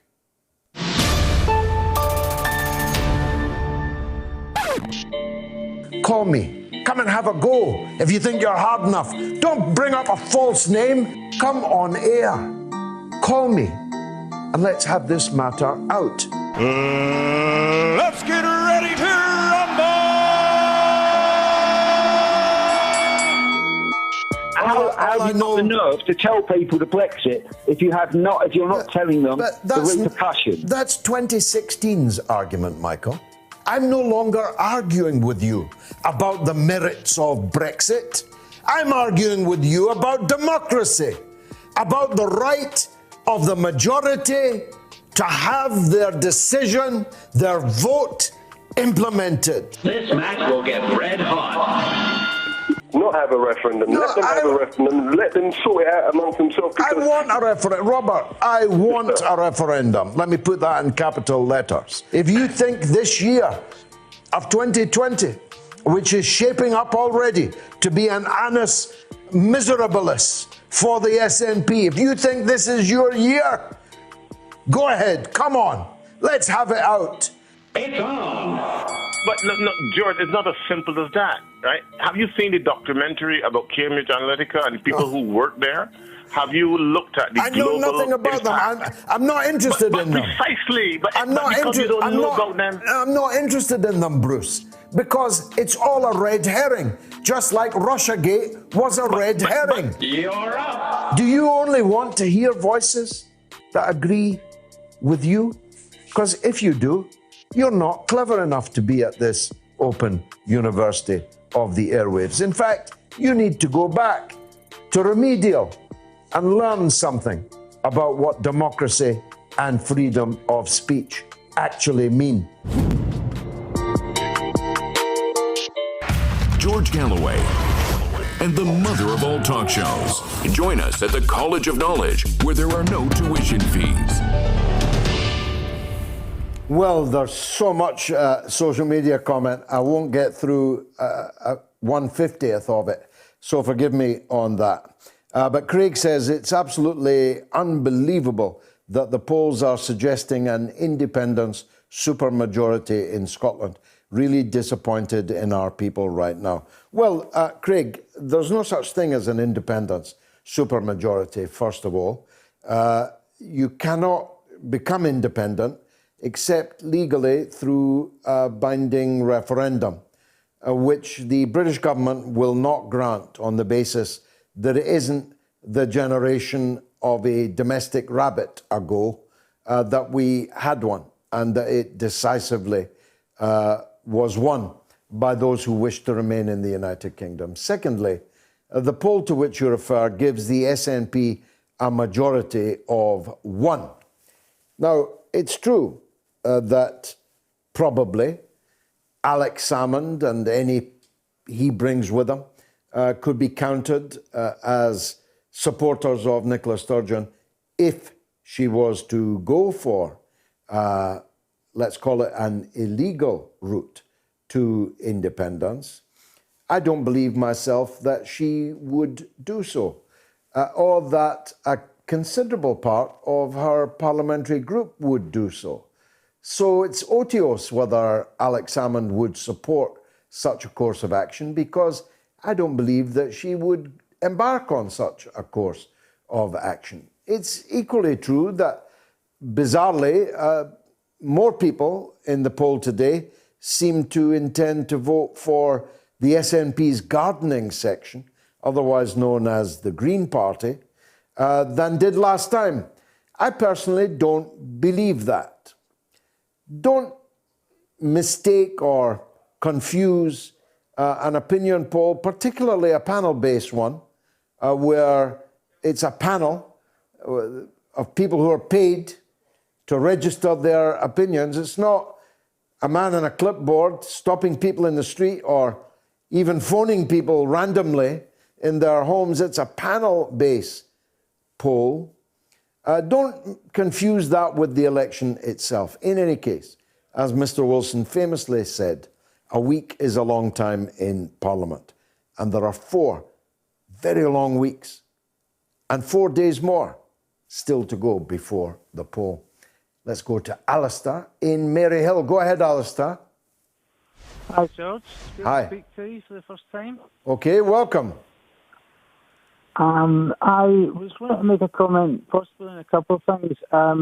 You asked the question, or posited the question, specifically why it was that MLK was shot when he was. Yeah. And in my opinion, it was because, and as one of the reasons that your guest stated, I think is the key one, the beginning of the Poor People's Party, or the Poor People's Movement, which, of course,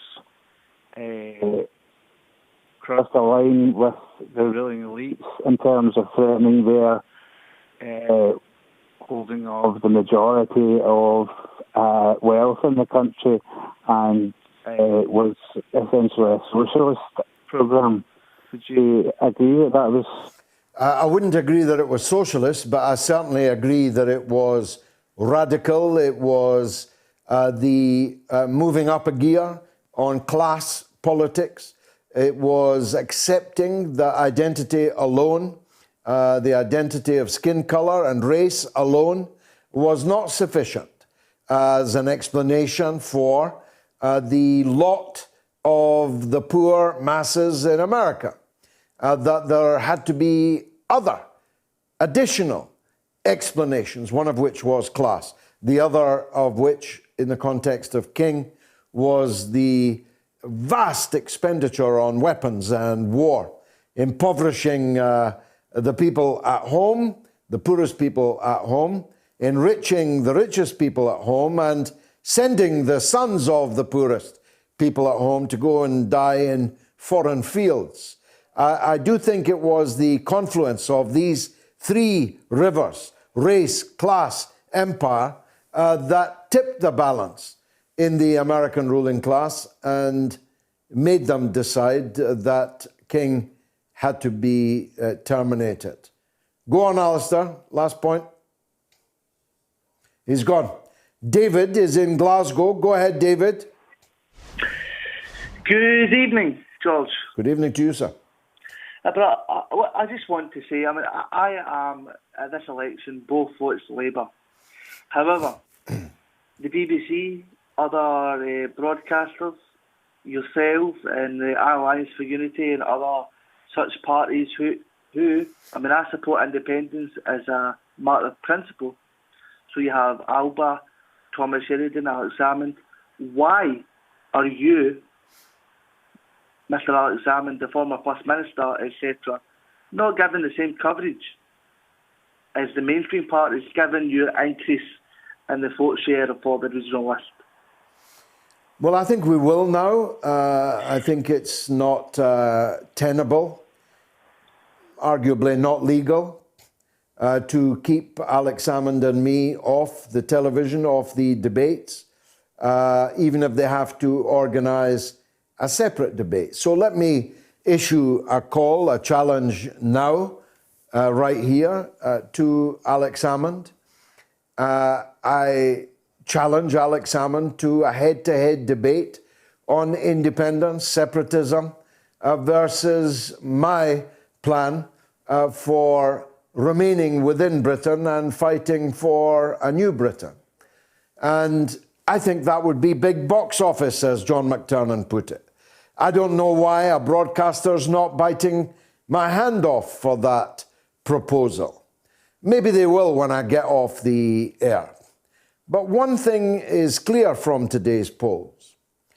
You can refuse to refer to the elephants in the room, but that doesn't mean the elephants are not in the room. That doesn't mean the people can't see and feel the presence of the elephants. And the elephants in this contest are Alex Salmond and me. Separatism versus unionism. Let's get it on, Alec. I'm sure there'll be plenty of people who would be happy to film it. David, thanks for the chance to make that point. We've got a new poll. After 1 year as Labour Party leader, is Sir Keith Starmer A, getting there, B, going nowhere, C, finished? You can vote on my Twitter feed.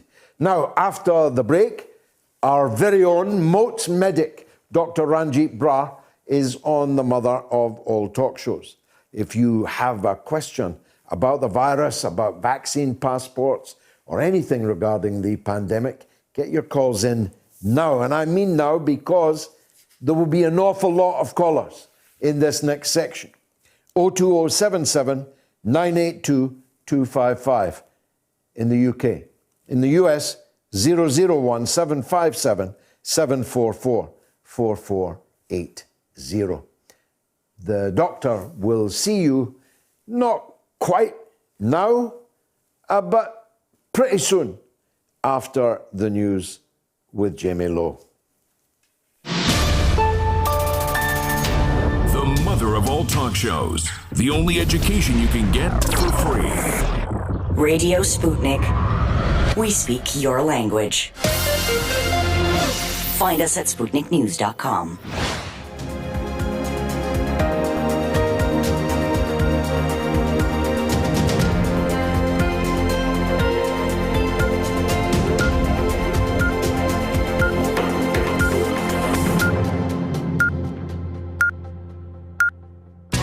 Radio Sputnik News. The British government is to trial a series of measures in England, including COVID passports, to allow the safe return of sports matches, events and nightclubs. Passes would show if a person had been vaccinated, had a recent negative test or natural immunity. Trial events in the coming months will also explore how ventilation and testing before and after could help crowds return. Any use of passes would be time limited, Sports Minister Nigel Huddleston has said. The pilot, which will include the FA Cup final, will last until mid-May. Huddleston described the trials as learning experiences, saying no decisions had yet been made on processes or vaccination certificates. However, critics, including more than 40 Tory MPs and privacy campaigners, have suggested a COVID passport scheme could be, quote, discriminatory and counterproductive. Labour's Jeremy Corbyn and senior Tory Ian Duncan-Smith are among a broad coalition of MPs who have pledged their opposition. Downing Street has confirmed countries will be in a risk-based traffic light system when foreign holidays resume. Libya has just received its first delivery of COVID-19 vaccines. Interim Prime Minister Abdul Hamid Dbeibah tweeted, "Thanks to God, we have managed to import the first batch of coronavirus vaccines," urging people to sign up to an online vaccine portal, which will be used to administer the doses.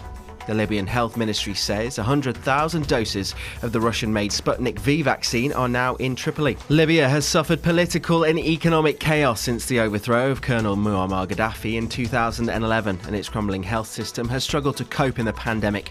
The World Health Organization warned last week that 2 new variants of the coronavirus were spreading in Libya.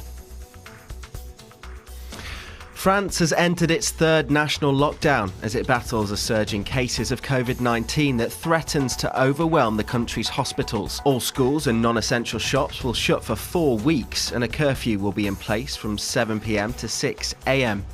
On Friday, the number of seriously ill COVID patients in intensive care units increased by 145, the biggest jump in 5 months. France is currently battling a peak of about 5,000 COVID patients in intensive care. On Friday, the country recorded 46,677 new cases and 304 deaths. As well as the restrictions that came into force yesterday, from Tuesday, people will also need a valid reason to travel more than 10 kilometres from their homes.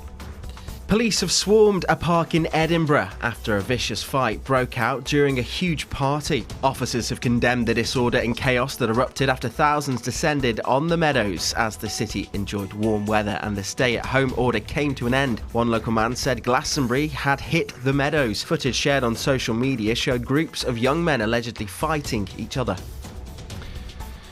The former Crown Prince of Jordan has been placed under house arrest as part of a crackdown on critics. In a video released by Prince Hamza bin Hussein, the half-brother of King Abdullah, he accused the country's leaders of corruption, incompetence and harassment. However, Foreign Minister and Deputy PM Ayman Safadi justified the arrest, saying Jordanian intelligence had intercepted communications at what he called the 0 hour. He alleged that messages between Hamza and foreign parties were over the timing of a plan to destabilise Jordan. He added that a foreign intelligence agency had been in contact with Hamza's wife to supply a plane to get him out of the country. It comes after a number of high-level arrests said to be linked to an alleged coup plot.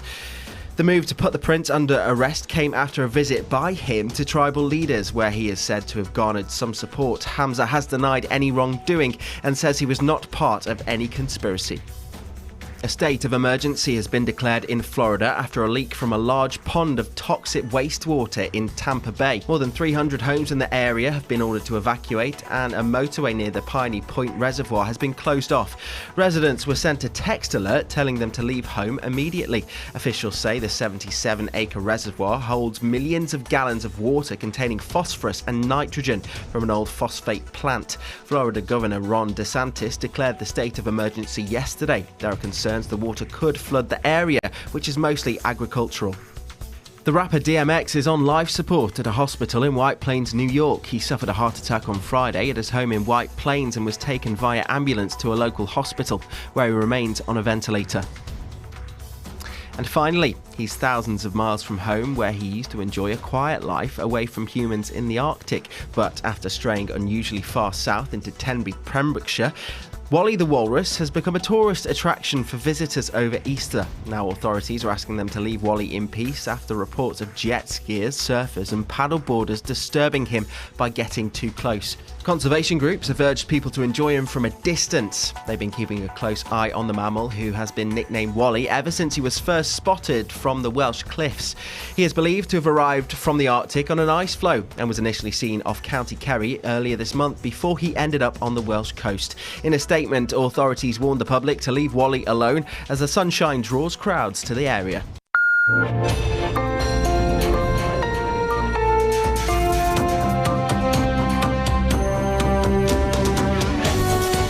You're listening to Radio Sputnik. Telling the untold. Welcome to the Open University of the Airwaves with George Galloway. Only on Sputnik Radio. Get your calls in now. You've got the number. After 1 year as Labour leader, is Sir Keith Starmer A, getting there, B, going nowhere, C, finished? You can vote until the end of the show. Rob says, George, I'd grade Starmer a P, closely followed by a 45. Very witty, very droll. And Tony says, Keir who? And Nick says, Starmer is not a politician. He's a bureaucrat. He shows no leadership and lacks any convictions. Quite frankly, the worst leader of the Labour Party there has ever been. And Mark says, I have a list of names for him. None are pleasant, though some are broadcastable. They are Sir Smug, General Indecision, and Captain Hindsight. Very good, Mark. And David says, his entire party is as bad as him or worse. You can't hate this country and its flag, call the people stupid, racist, privileged, bigots, and all the phobias under the sun, and then expect them to vote for you. They still don't get it, though. Anyway, it's that moment of the week that seems to have gone on forever, and we're deeply grateful to him for that. Right from the beginning of this pandemic, our very own Moats medic has given over his time, busy man he is, a doctor, physician, surgeon, and many other things, political activist, given over his time to talk us through the pandemic.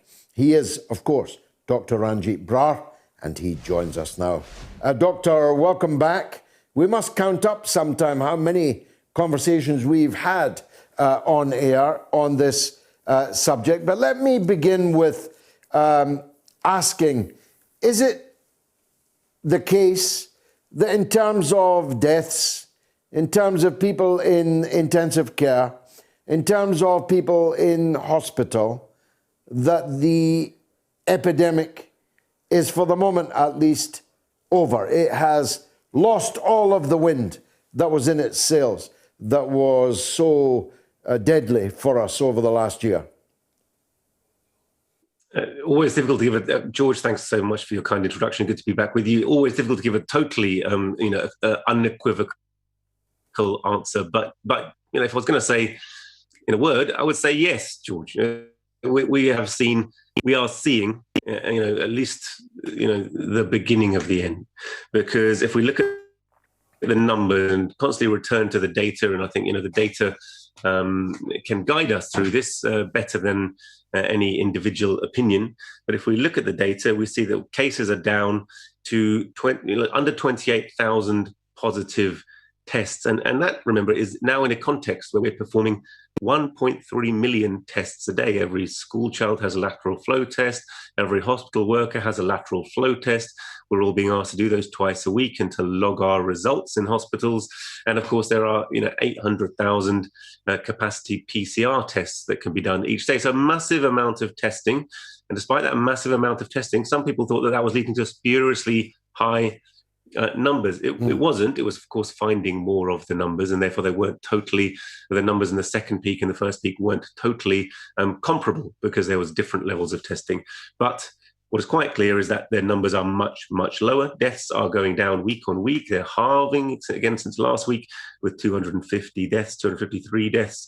And our hospital occupancy rate is way down from 40% at the peak in January. Some hospitals, and particularly in the northeast of London, southeast of England, with occupancy rates as high as 66 or 70% of their patients had COVID. We're right down to 4% now. And the intensive care occupancy rate, again, is way down effectively to the normal expected rates. Although, from at the peak, there were over 4,000 people with COVID in ventilated mechanical beds, which would be our normal ITU capacity for the whole of Britain. that has been expanded in various ways, not very effectively because of the reasons we've talked about, capacity and staffing, but it was expanded. Now we're back down to normal occupancy rates, and the number of people listed as being, mechanically ventilated having COVID is around the 500, 550 mark. So all the signs are that the numbers are way, way, way, way down, George. In which case, why is Boris Johnson still got us in part in lockdown? Why are people still not able to do the things they are really quite desperate now to do? I think it's a good question. I think once bitten, twice shy. Boris Johnson's and the government's initial policy was extremely poor. So their initial plan, obviously, I want to recapitulate, but herd immunity, let it run rampant everywhere, let everyone get it, and then we'll be all right. We know led to several 100,000, possibly over 1 million deaths in the absence of vaccination. Of course, now it is a different scenario. There are half the population who may be unvaccinated, just under half the population, but they are the least vulnerable. And we know that COVID is a disease which is, vastly different in its impact depending on your age and health status.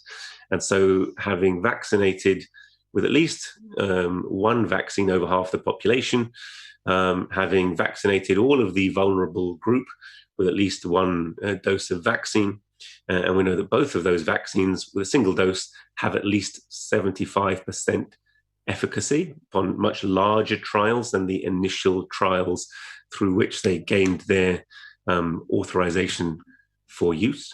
Having given 25% of the over 80s 2 vaccinations, and perhaps 5 million people have now had their full 2 dose of vaccination.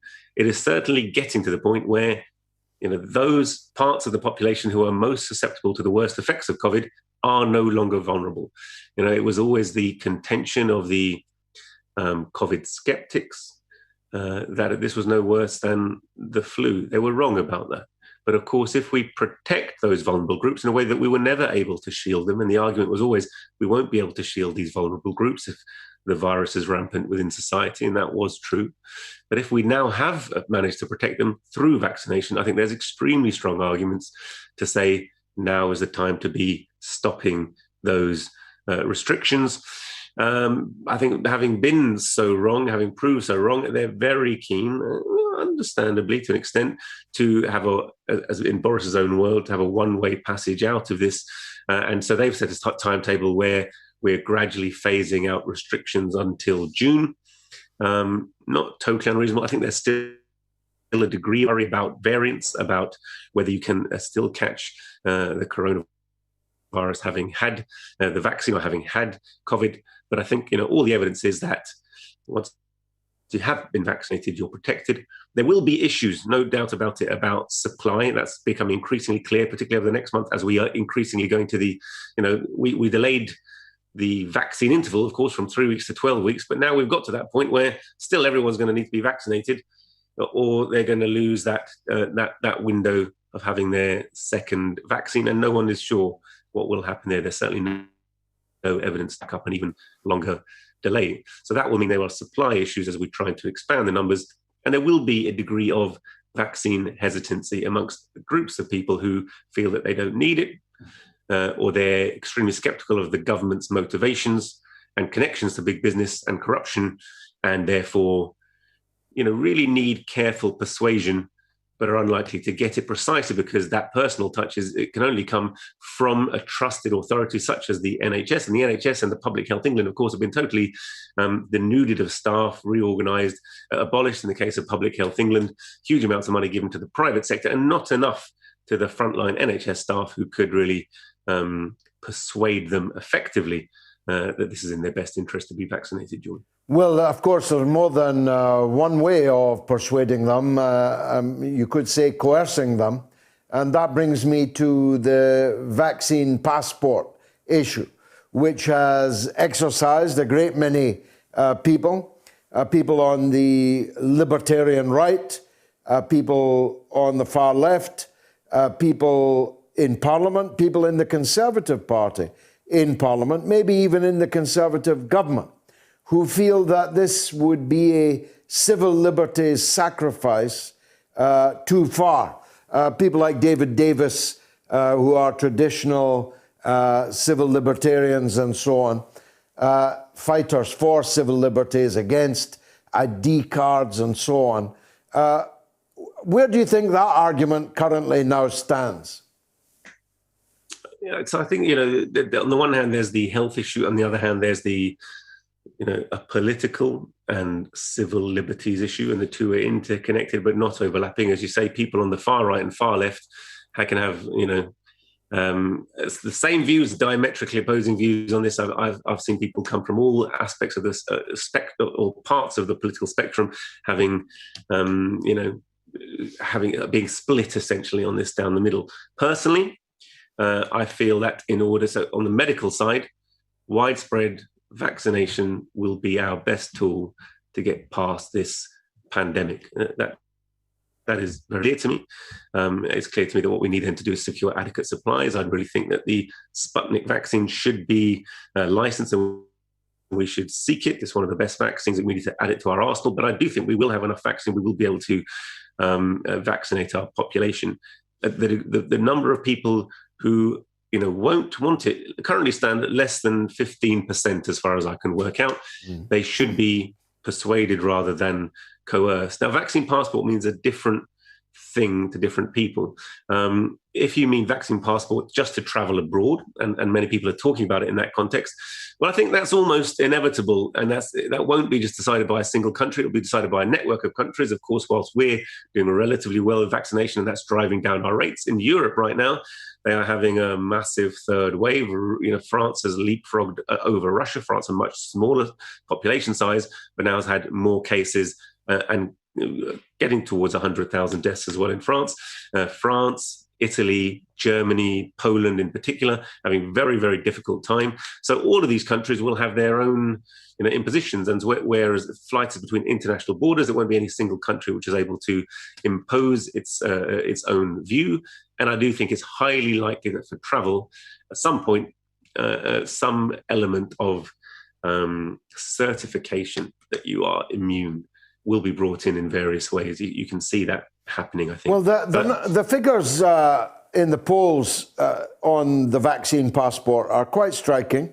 20% are opposed to them, 80%, 70% are for them, 10% don't know. If you just take the reverse of the point you just made there, in countries where the infection is currently rampant, like France, I think almost all British people would like to know that any French people coming in here had been vaccinated. What would be wrong with that? I struggle with that. No, I don't think there is anything wrong with that, George. But then the vaccine passport becomes slightly extended when you start talking about needing a proof of vaccinated status to enter normal civil life within your own borders. And that's also being talked about and conflated, so that the issue becomes confused, because there may be a 20-year-old or a 25-year-old who mistrusts the vaccine, who doesn't want to have it. And then if you tell them they're not allowed to, work in certain professions, or maybe work at all, they're not allowed to go to the cinema or sporting venues, if they're not allowed to go place, well, actually, they're at low risk, and they're probably not increasing the overall population risk by doing so. That becomes difficult. Equally, it means sharing of at least a portion of your health records, and it will, with some public body, we don't know exactly who, which is becoming an increasing trend that some are not worried about, but others will be, because once you start sharing health records, then that whole question of confidentiality of health and non-coercion in a realm of health becomes eroded, and that, especially as we're talking about an era in which actually health insurance industry is taking over the NHS, George, in a covert way, but in an increasingly obvious way, as we saw AT Medics sold a chain of 53 GPs to a group which is essentially an American health insurance company. Then these people will determine your health insurance status, and that will affect your ability to get certain aspects of care according to, in this instance, vaccination, but a general sharing of your health data. And of course, there's a question of a more wide data identity card system coming in, including biometric data. So it becomes very quickly quite a worrying and coercive measure. Of course, if you have total trust in the state, that's one thing. But when the state is run by people who are very closely allied to the interests of big business, very clearly in the whole way that they've run the pandemic, the interests of money have come first, and the interests of the working class, certainly the poorest section of the working class, have come way, way, way down the agenda. And of course, we're going to be talking about then enforcement. Enforcement at a certain stage on the whole population level will mean a certain amount of stop and search, as it's precisely the most alienated sections of the community who are least likely to take voluntarily the vaccine without persuasion. If you start coercing them, they're going to actually turn it into resistance. Then, of course, that's going to be needed to be enforced. You're going to be asking essentially our police officers to do more and more stop and search on who. It's almost a case for profiling of those most marginalized sections of the population. So I think there's, on a domestic level, I think I'm probably fairly strongly opposed, despite my concern about, accurate management of the pandemic per se. On a question of if it's just purely for travel, I have very few objections to it. And actually, as you say, the population would generally have few objections.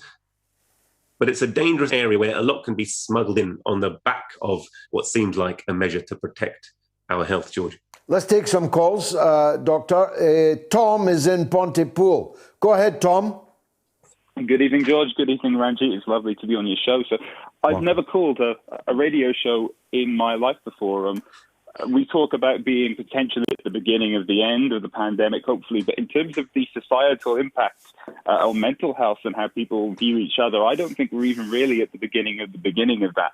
I call in, I'm an autistic person, or I describe myself as a post-autistic person. So I've developed a set of skills to get out of that as I've gone into my 20s, and I recognize in lots of young people, in the way they've changed their behaviors and their thoughts, patterns of thinking that are very, very autistic, which are self-sustaining and one can't really easily get out of. It's not just the keep 2 meters away from me thing, which destroys your social space and robs you of your ability to form close relationships and friends, not just the covering your mask when you're speaking. But people, I notice, are actually starting to take comfort in the sense that their bubble is shrinking and that their lifestyle is becoming, in terms of the dynamics, if you like, that the risk is getting lower and the certainty of their daily routine is getting higher. And people are actually starting to say they prefer it to how they lived before. I'm hearing it again and again with people that I know. I saw on a BBC article a young 22-year-old girl looking back at pictures of herself saying, I don't know how I ever felt comfortable being around other people. And you must remember, society is comprised of individuals. The lower level of that, the individuals are comprised of their thoughts, their feelings, and their behaviors, what you would call a cognitive loop. If so many individuals change so fundamentally, and these behaviors, I believe, will become self-sustaining, not just because of that sense of perceived comfort that people are getting in a smaller life, but COVID will never entirely go away. It will always be a fuzzy risk out there, if you like, and people will always feel that they have the ability to put measures in place to lower their risk. And those measures are going to rob them of their ability to have a normal sociable life. And I think this is really sad. I don't think politicians are talking about it. There's talk of social distancing going on for years just to be safe. And I think the debate needs to turn to how do we enable people to live a normal life with the abundant ambient risk of COVID-19 with us in the same way that we do with the flu. We can't keep driving guilt into people's minds in this kind of cyclical way that we're doing at the moment. We have to say at some point, a certain amount of hospitalization and death is unavoidable as part of living a normal life. I feel that this is potentially going to be the biggest mental health impact our country has ever seen if this goes on any longer. What a very, not just a very powerful call, a dazzlingly powerful call, Tom, in Pontypool. Thank you for making it. Doctor? Tom, that's very articulate and well put points. I absolutely agree with you. I can see with my own children, actually my own children are really very well adjusted, but I can see it's had an impact upon them. One of my children has been told his educational level has gone back slightly over a year, when otherwise it would have massively accelerated. They have not swum for a year. They're only just going back to their sporting team. It has a huge impact on their development at a time when they should be out enjoying life, learning to become full social adult human beings. So yeah, it will have undoubtedly an effect. It's a slightly dystopian vision you're painting. I think COVID will go away. And I think, on a world scale, we've seen 370 million vaccines giving out. It's still less than 5% of the population. So we have a distance to go in this country. We've done well on vaccination. We will move beyond this. There will not be a justification for all of the ongoing restrictions from a point of view of coronavirus. There's a second issue, interrelated but separate. And I think the biggest long-term effect of the year 2019 and 2020 will be the effect of the world economic crisis, which is very far from being over and is not the same as COVID. COVID will go. The effects of the economic crisis, of course, it's a cyclical part of capitalism. Of course, we see that periodically. But this is a recession of a scale of a depression not seen since the 1920s. We've seen, there was a Times article of all places saying that the world's billionaires during this year of depression have increased their wealth collectively by 4 trillion. There are 2,365 billionaires, 54 in the UK. And the Times are making the point that actually, a group of US patriotic millionaires, so relatively small players, millionaires, are pointing out that in the words of these millionaires in the US, there's a destabilizing concentration of wealth and power in our world, and that's made worse by the depression. The vast majority of humanity get worse and go lower in their economic position, financial status. And of course, that has an impact on all of our health in every way.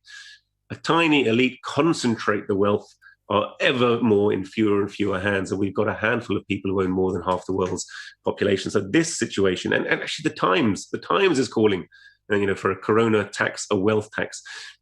Some people are of the opinion that that's what we got in the last budget. It isn't. What we got in the last budget was a raise in taxes of the relatively well-off sections of the working class. But if we really taxed or redistributed wealth, or even a small part of the wealth of this class of billionaires who have become tremendously more enriched over this past period of crisis towards alleviating the real educational, health and financial needs of the working people, we could go some way to alleviating that. And I think that's a very real campaign that we need to take up if we are to get through the economic impact of this, disastrous year. Thank you, Doctor. Thank you, Tom. Last call, Doc. Rick is in Michigan on vaccines. Go ahead, Rick. Hello, George. Hello, Dr. Brar. This is Rick Salapal. I'm in Waterford, Michigan. Nice to hear from you. Go ahead. I was actually born in Birmingham when we came here in 86. But I just wanted to say, people that are worried about others who haven't taken the vaccine, if they have taken the vaccine, then they're safe, right? So why would anybody else worry if I have not taken the vaccine? Good question. Good question, Doc.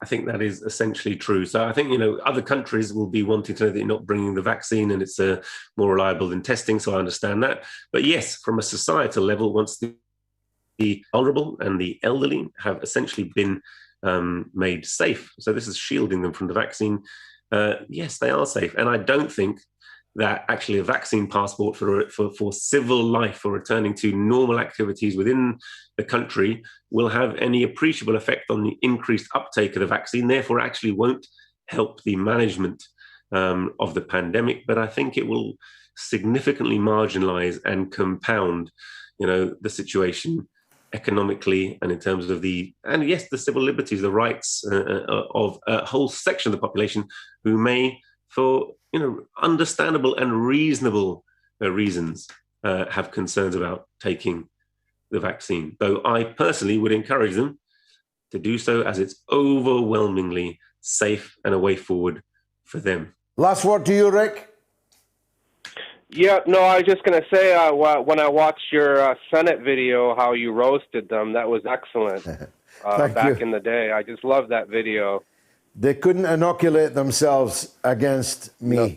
Thank you very much. You straighten them out. Thank you, guys. God bless Rick in Michigan. Thank you. Thank you, Dr. Brar. As always, see you next week for the next episode. 60-second break, and then it's calls all the way to 10 o'clock. So get your calls in now. Thank you. Radio Sputnik.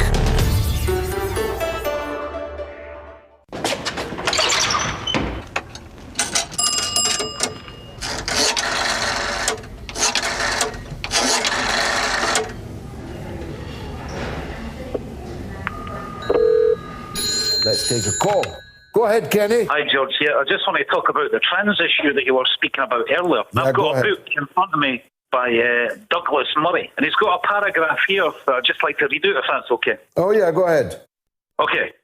I was standing on the corner at a quarter. All right, I'll get him off, get him off. He's a nutter. He's a nutter. 02077 982 255 is the number if you're in the UK, or if you're in the US, 001 757 744 4480, or tweet me, of course. Sputnik has been launched to give you a closer look at everything happening in the world. Radio Sputnik, telling the untold. The mother of all talk shows. Join our faculty of legends, contributors, and callers. Everyone is welcome. Now, of course, the big trial of the alleged murderer of George Floyd is not just riveting television audiences in the United States, but to my surprise, I discover it's on television every day here in Britain also. But Michael, who's been a regular correspondent since those terrible events, is in Minneapolis where it all happened. And I'm glad to say he's on the line now. Michael, go ahead. Hello, George. Happy Easter. Happy Easter to you, my friend. Is it going to be a happy ending to this trial, or are we still bracing for some perverse verdict that sets the whole place on fire? Well, I would say it's too early to state either way, but I can give you a quick rundown of just a few of the more important points that have happened in the first, in the past full week of the trial.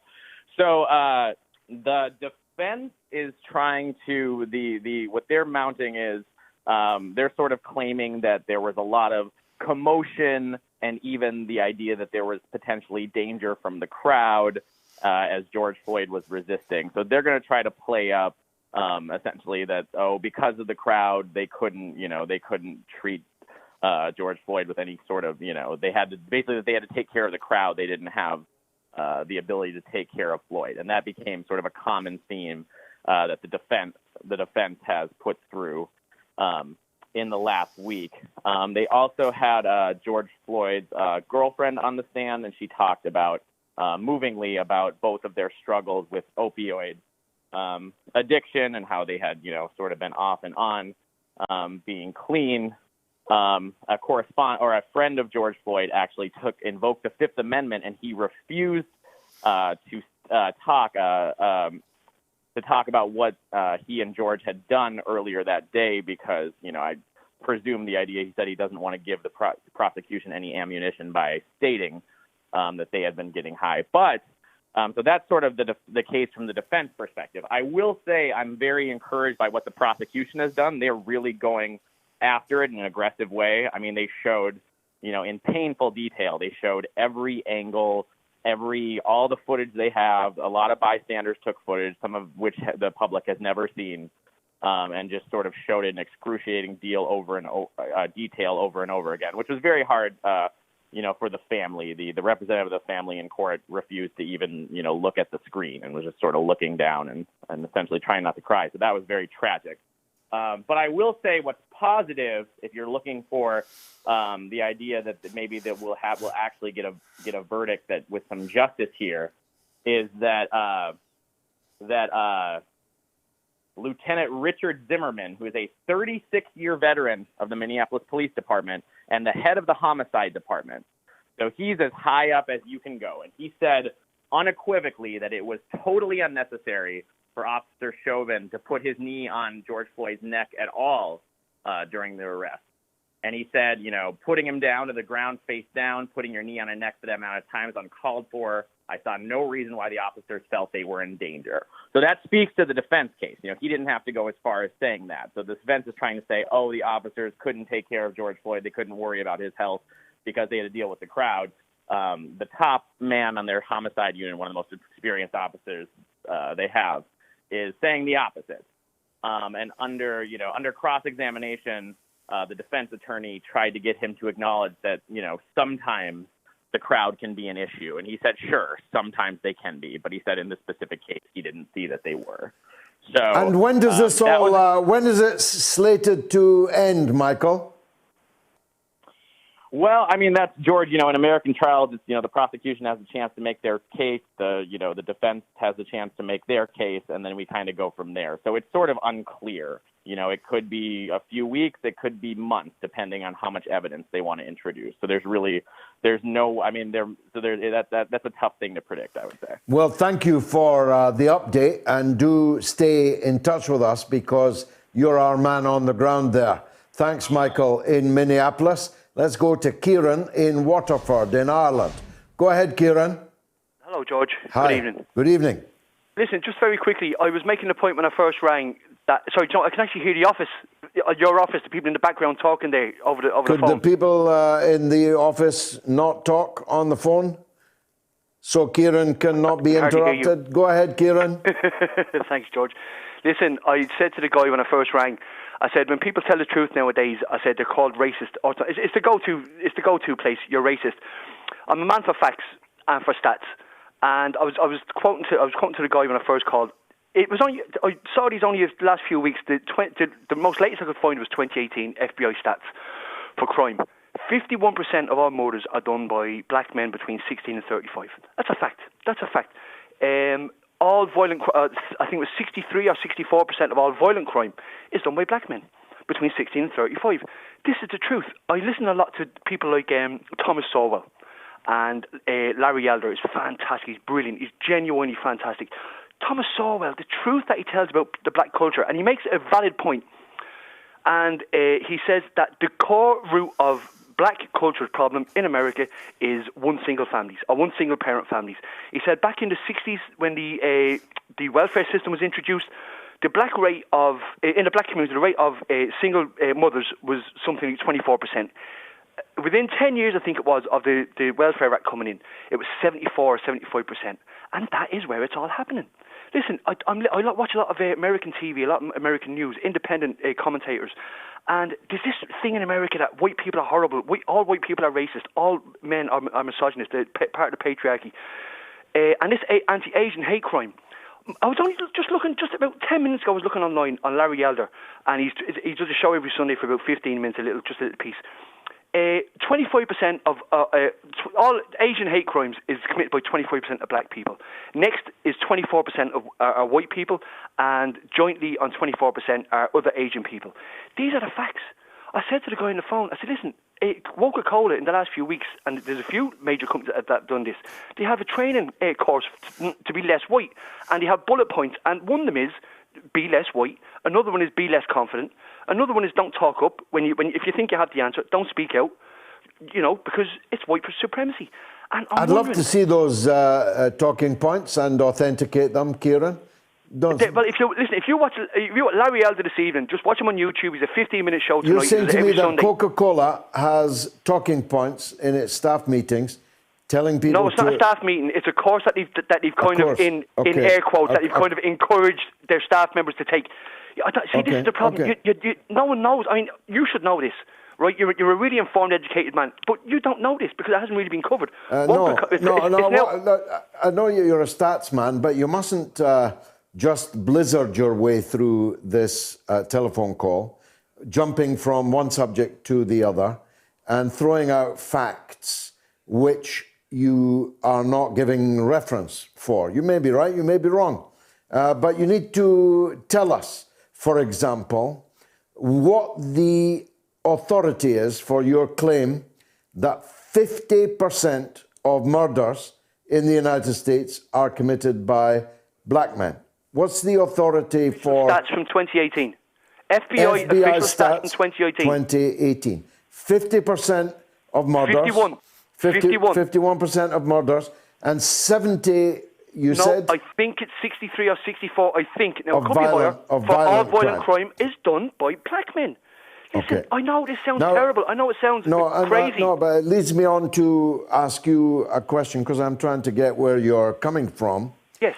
Is that, in your view, because black people are, I don't know, genetically predisposed to murder people?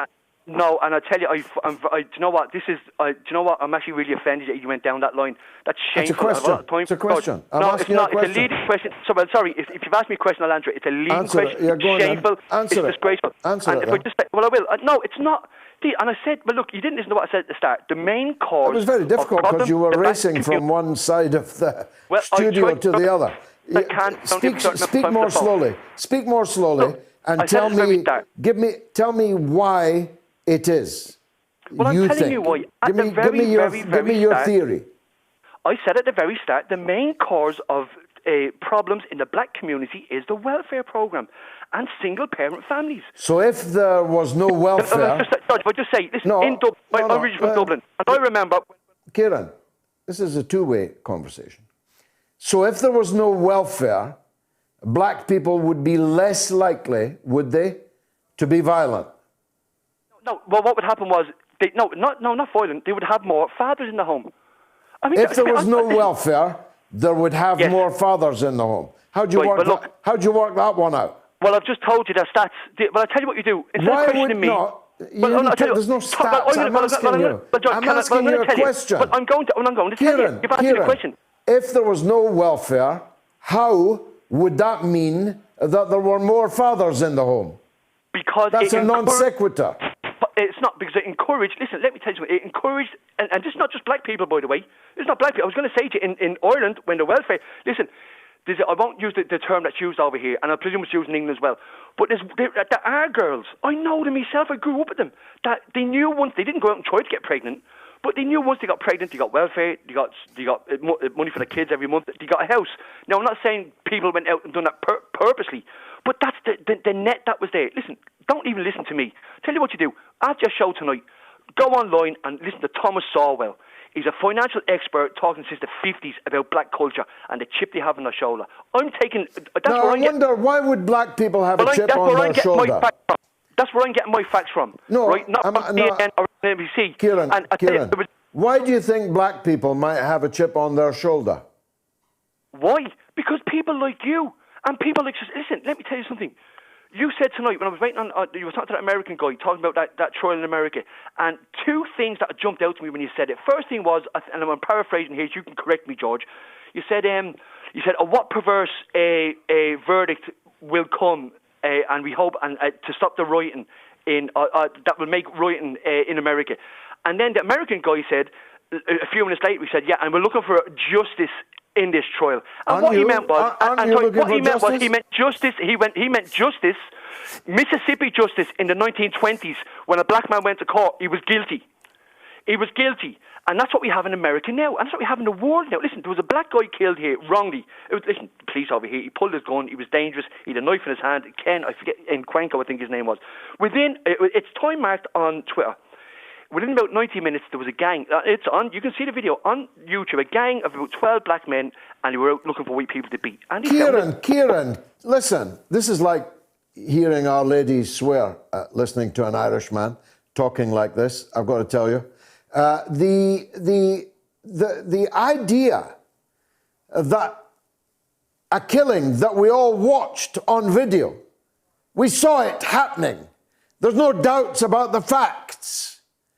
Should somehow be a cause for you accusing me and our correspondent in America of some kind of racism because we want to see justice done for George Floyd, who was murdered in cold blood on camera. You saw it happening. Hold on a second, hold on. Stay on the line. What that policeman done was shocking. But what he did was he followed police procedure. No, he didn't. It's just rubbish. Yes, he did. It is rubbish. It is Look, police procedure.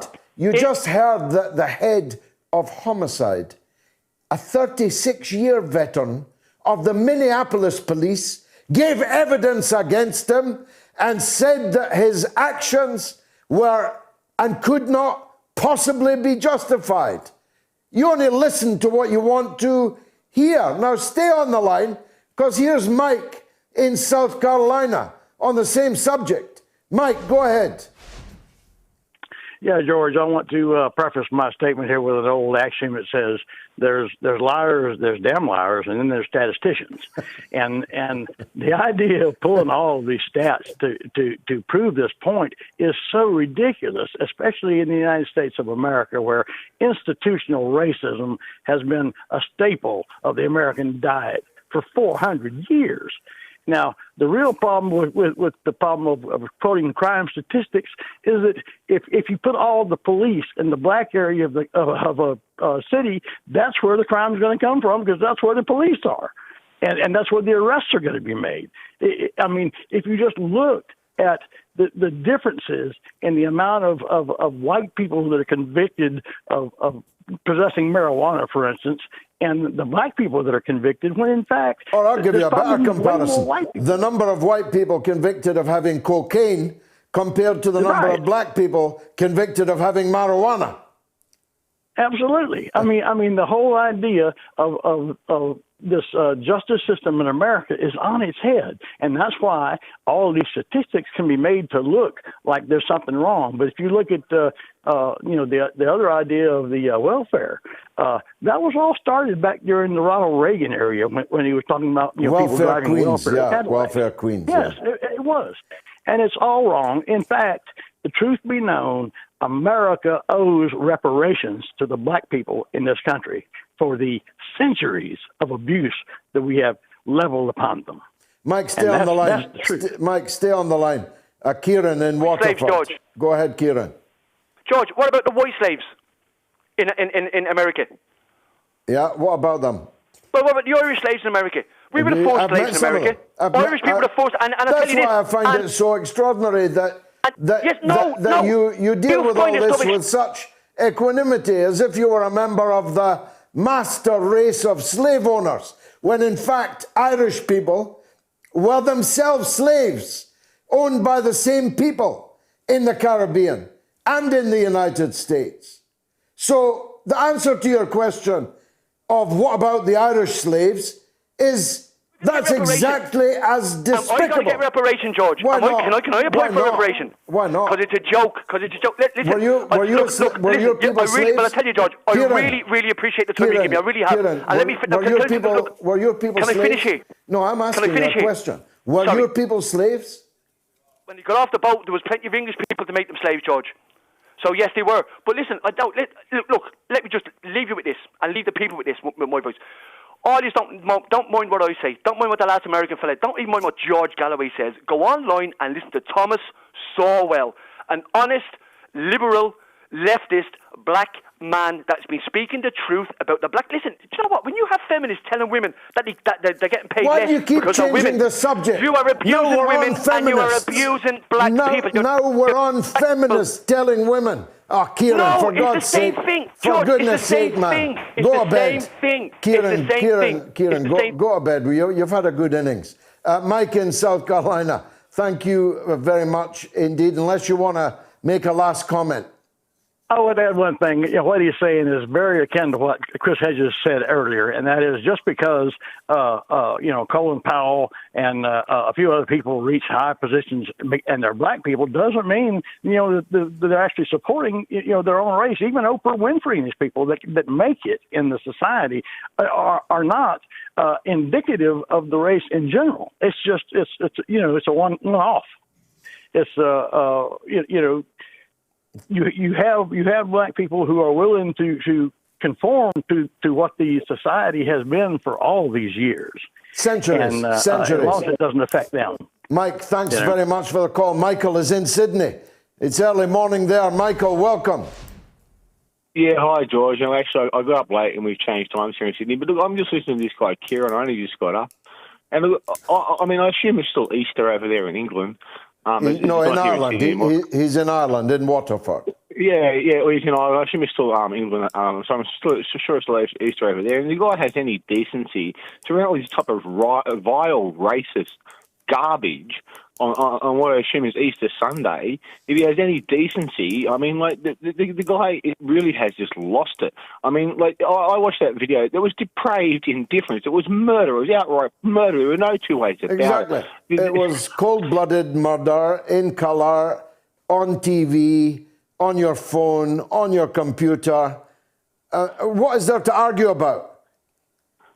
That's right. I mean, the statistics, they're saying that if there was no welfare, black people would be more fathers. His thesis was, if there was no welfare, all the missing fathers would move back into the home, and that therefore half of the murders in America would not then be carried out by black people. And 63%, though he did say 70 first, 63% of violent crime would not be committed by black people.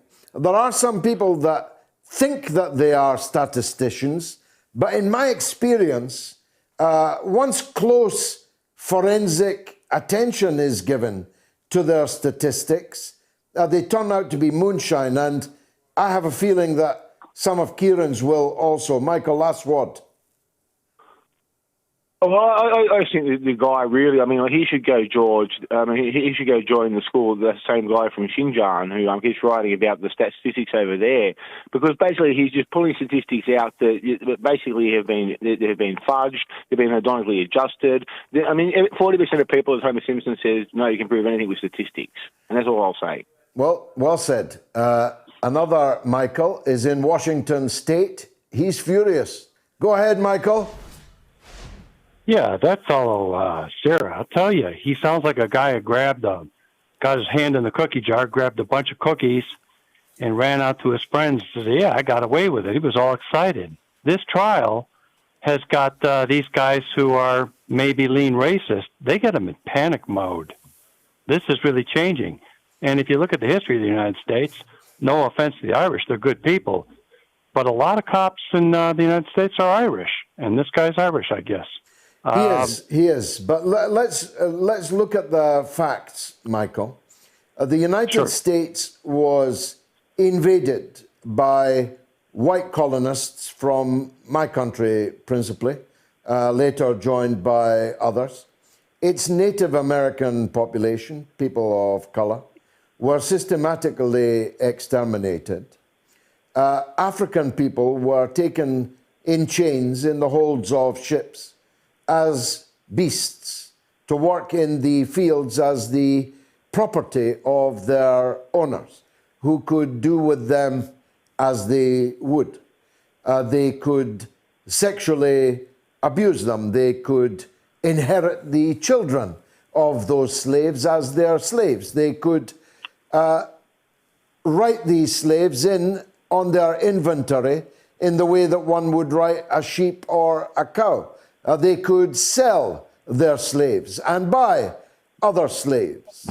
Then, when slavery finally was defeated in the American Civil War, a further 100 years of absolute Jim Crow, apartheid, segregation, where the free black people were treated as second or third class human beings, denied the right to vote, denied the right to micturate in the same pot as a white person, or sit at the same lunch counter, or sit at the front of the bus. And since that has been officially outlawed, we have a situation where now black people have got a chip on their shoulder. I wonder why, Michael. I agree, but the thing is, they're relying on statistics and trying to prove them out. Doesn't really account for the fact that people really need something to look forward to. And non-whites in the United States have not had something to look forward to, which really is probably the best thing that can happen. Well, they realize that to believe in the American dream, you've got to be asleep. Michael, thanks for that call. Bobby is in London. Go ahead, Bobby. Good evening, Mr. Galloway, and happy Easter to you and to your family. Thank you so and much. I always enjoy your show. You are a remarkable gentleman. Thank you and so I can, much. And I can tell you very clearly, the House of Commons without you is finished, and the Worker Party of Great Britain under your leadership will be the opposition very soon. And I am doing my very best to put at least some MP in the House of Commons, and maybe you as well. Well, The very, Labour very Party, kind. Very kind. Yeah, Thanks, Bobby. Now, the what would you like? What would you like to talk about? About Labour? About Starmer? Well, I wanted to talk about Alexei Navalny. Because actually he's not the opposition. The opposition is the Communist Party. And I can tell you his name. His name, Gennady Zyuganov. Yes, I've met him. I've met him. He is the leader of the opposition in Russia. No one ever likes to talk about that. The fact that the second biggest party in the Russian Duma is the Communist Party. Absolutely. His name Gennady Zyuganov, and he's a remarkable and good man. And the other things I wanted to speak about, Mr. Galloway, if I may, is about because there is what they are saying that the Russian troop is in the border of Ukraine and things like that. That's the right, nobody. Well, I suppose our troops are at the borders of Britain. I've got to go, Bobby, because there's a legend on the line. And it's the last call. It's Norma in Bristol. Is it calmed down there, Norma? Oh, well, yes. I mean, apart from last night, about 3 hours when some silly people were just mucking about. But, George, there's been so much shouting tonight. So I just thought, I sound like a priest here, I just referred to the fact it's Easter Sunday because my husband and I, we had a quiet day and we listened to Delius. Now, there's a beautiful piece of music called A Walk in the Paradise Garden. And on a quote I saw, it said, it's an explosion of the soul. Now, nice. And there was also a person, I must listen to the radio quite a lot, Radio 3 Private Passions, and there was a lady, and she was a sister, a Catholic, who was a lawyer and in her older age became a nun. And she took such very honest, interesting stuff. It wasn't, I know you're a Catholic. I actually am an agnostic, but I do feel we need a little bit of what you call spirituality and quiet at the moment because there's so much going on and, well, I need a bit of peace, George. Yeah, that's true, but there's no rest for the likes of me. No, I know. I hope you get you... With six children, I've got to work until I drop. And I can tell you that my first child, already the mother of four, told me this morning on Easter Sunday that she is expecting her fifth child. So I have six and she'll have five, God willing, and that's a full football team.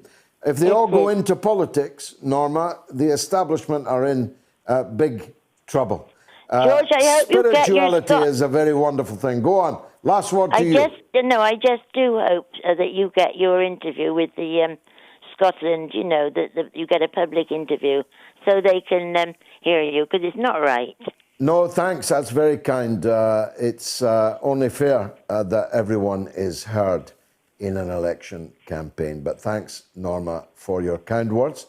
Thanks to everyone who called, especially everyone who crashed the switchboard, reacting to Kieran's comments.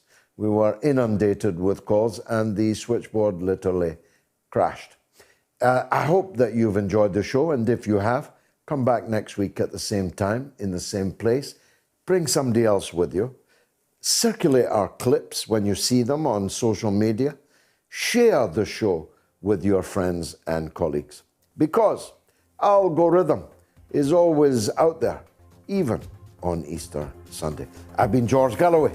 This has been the mother of all talk shows. You have been a wonderful audience. A blessed Easter to each and every one.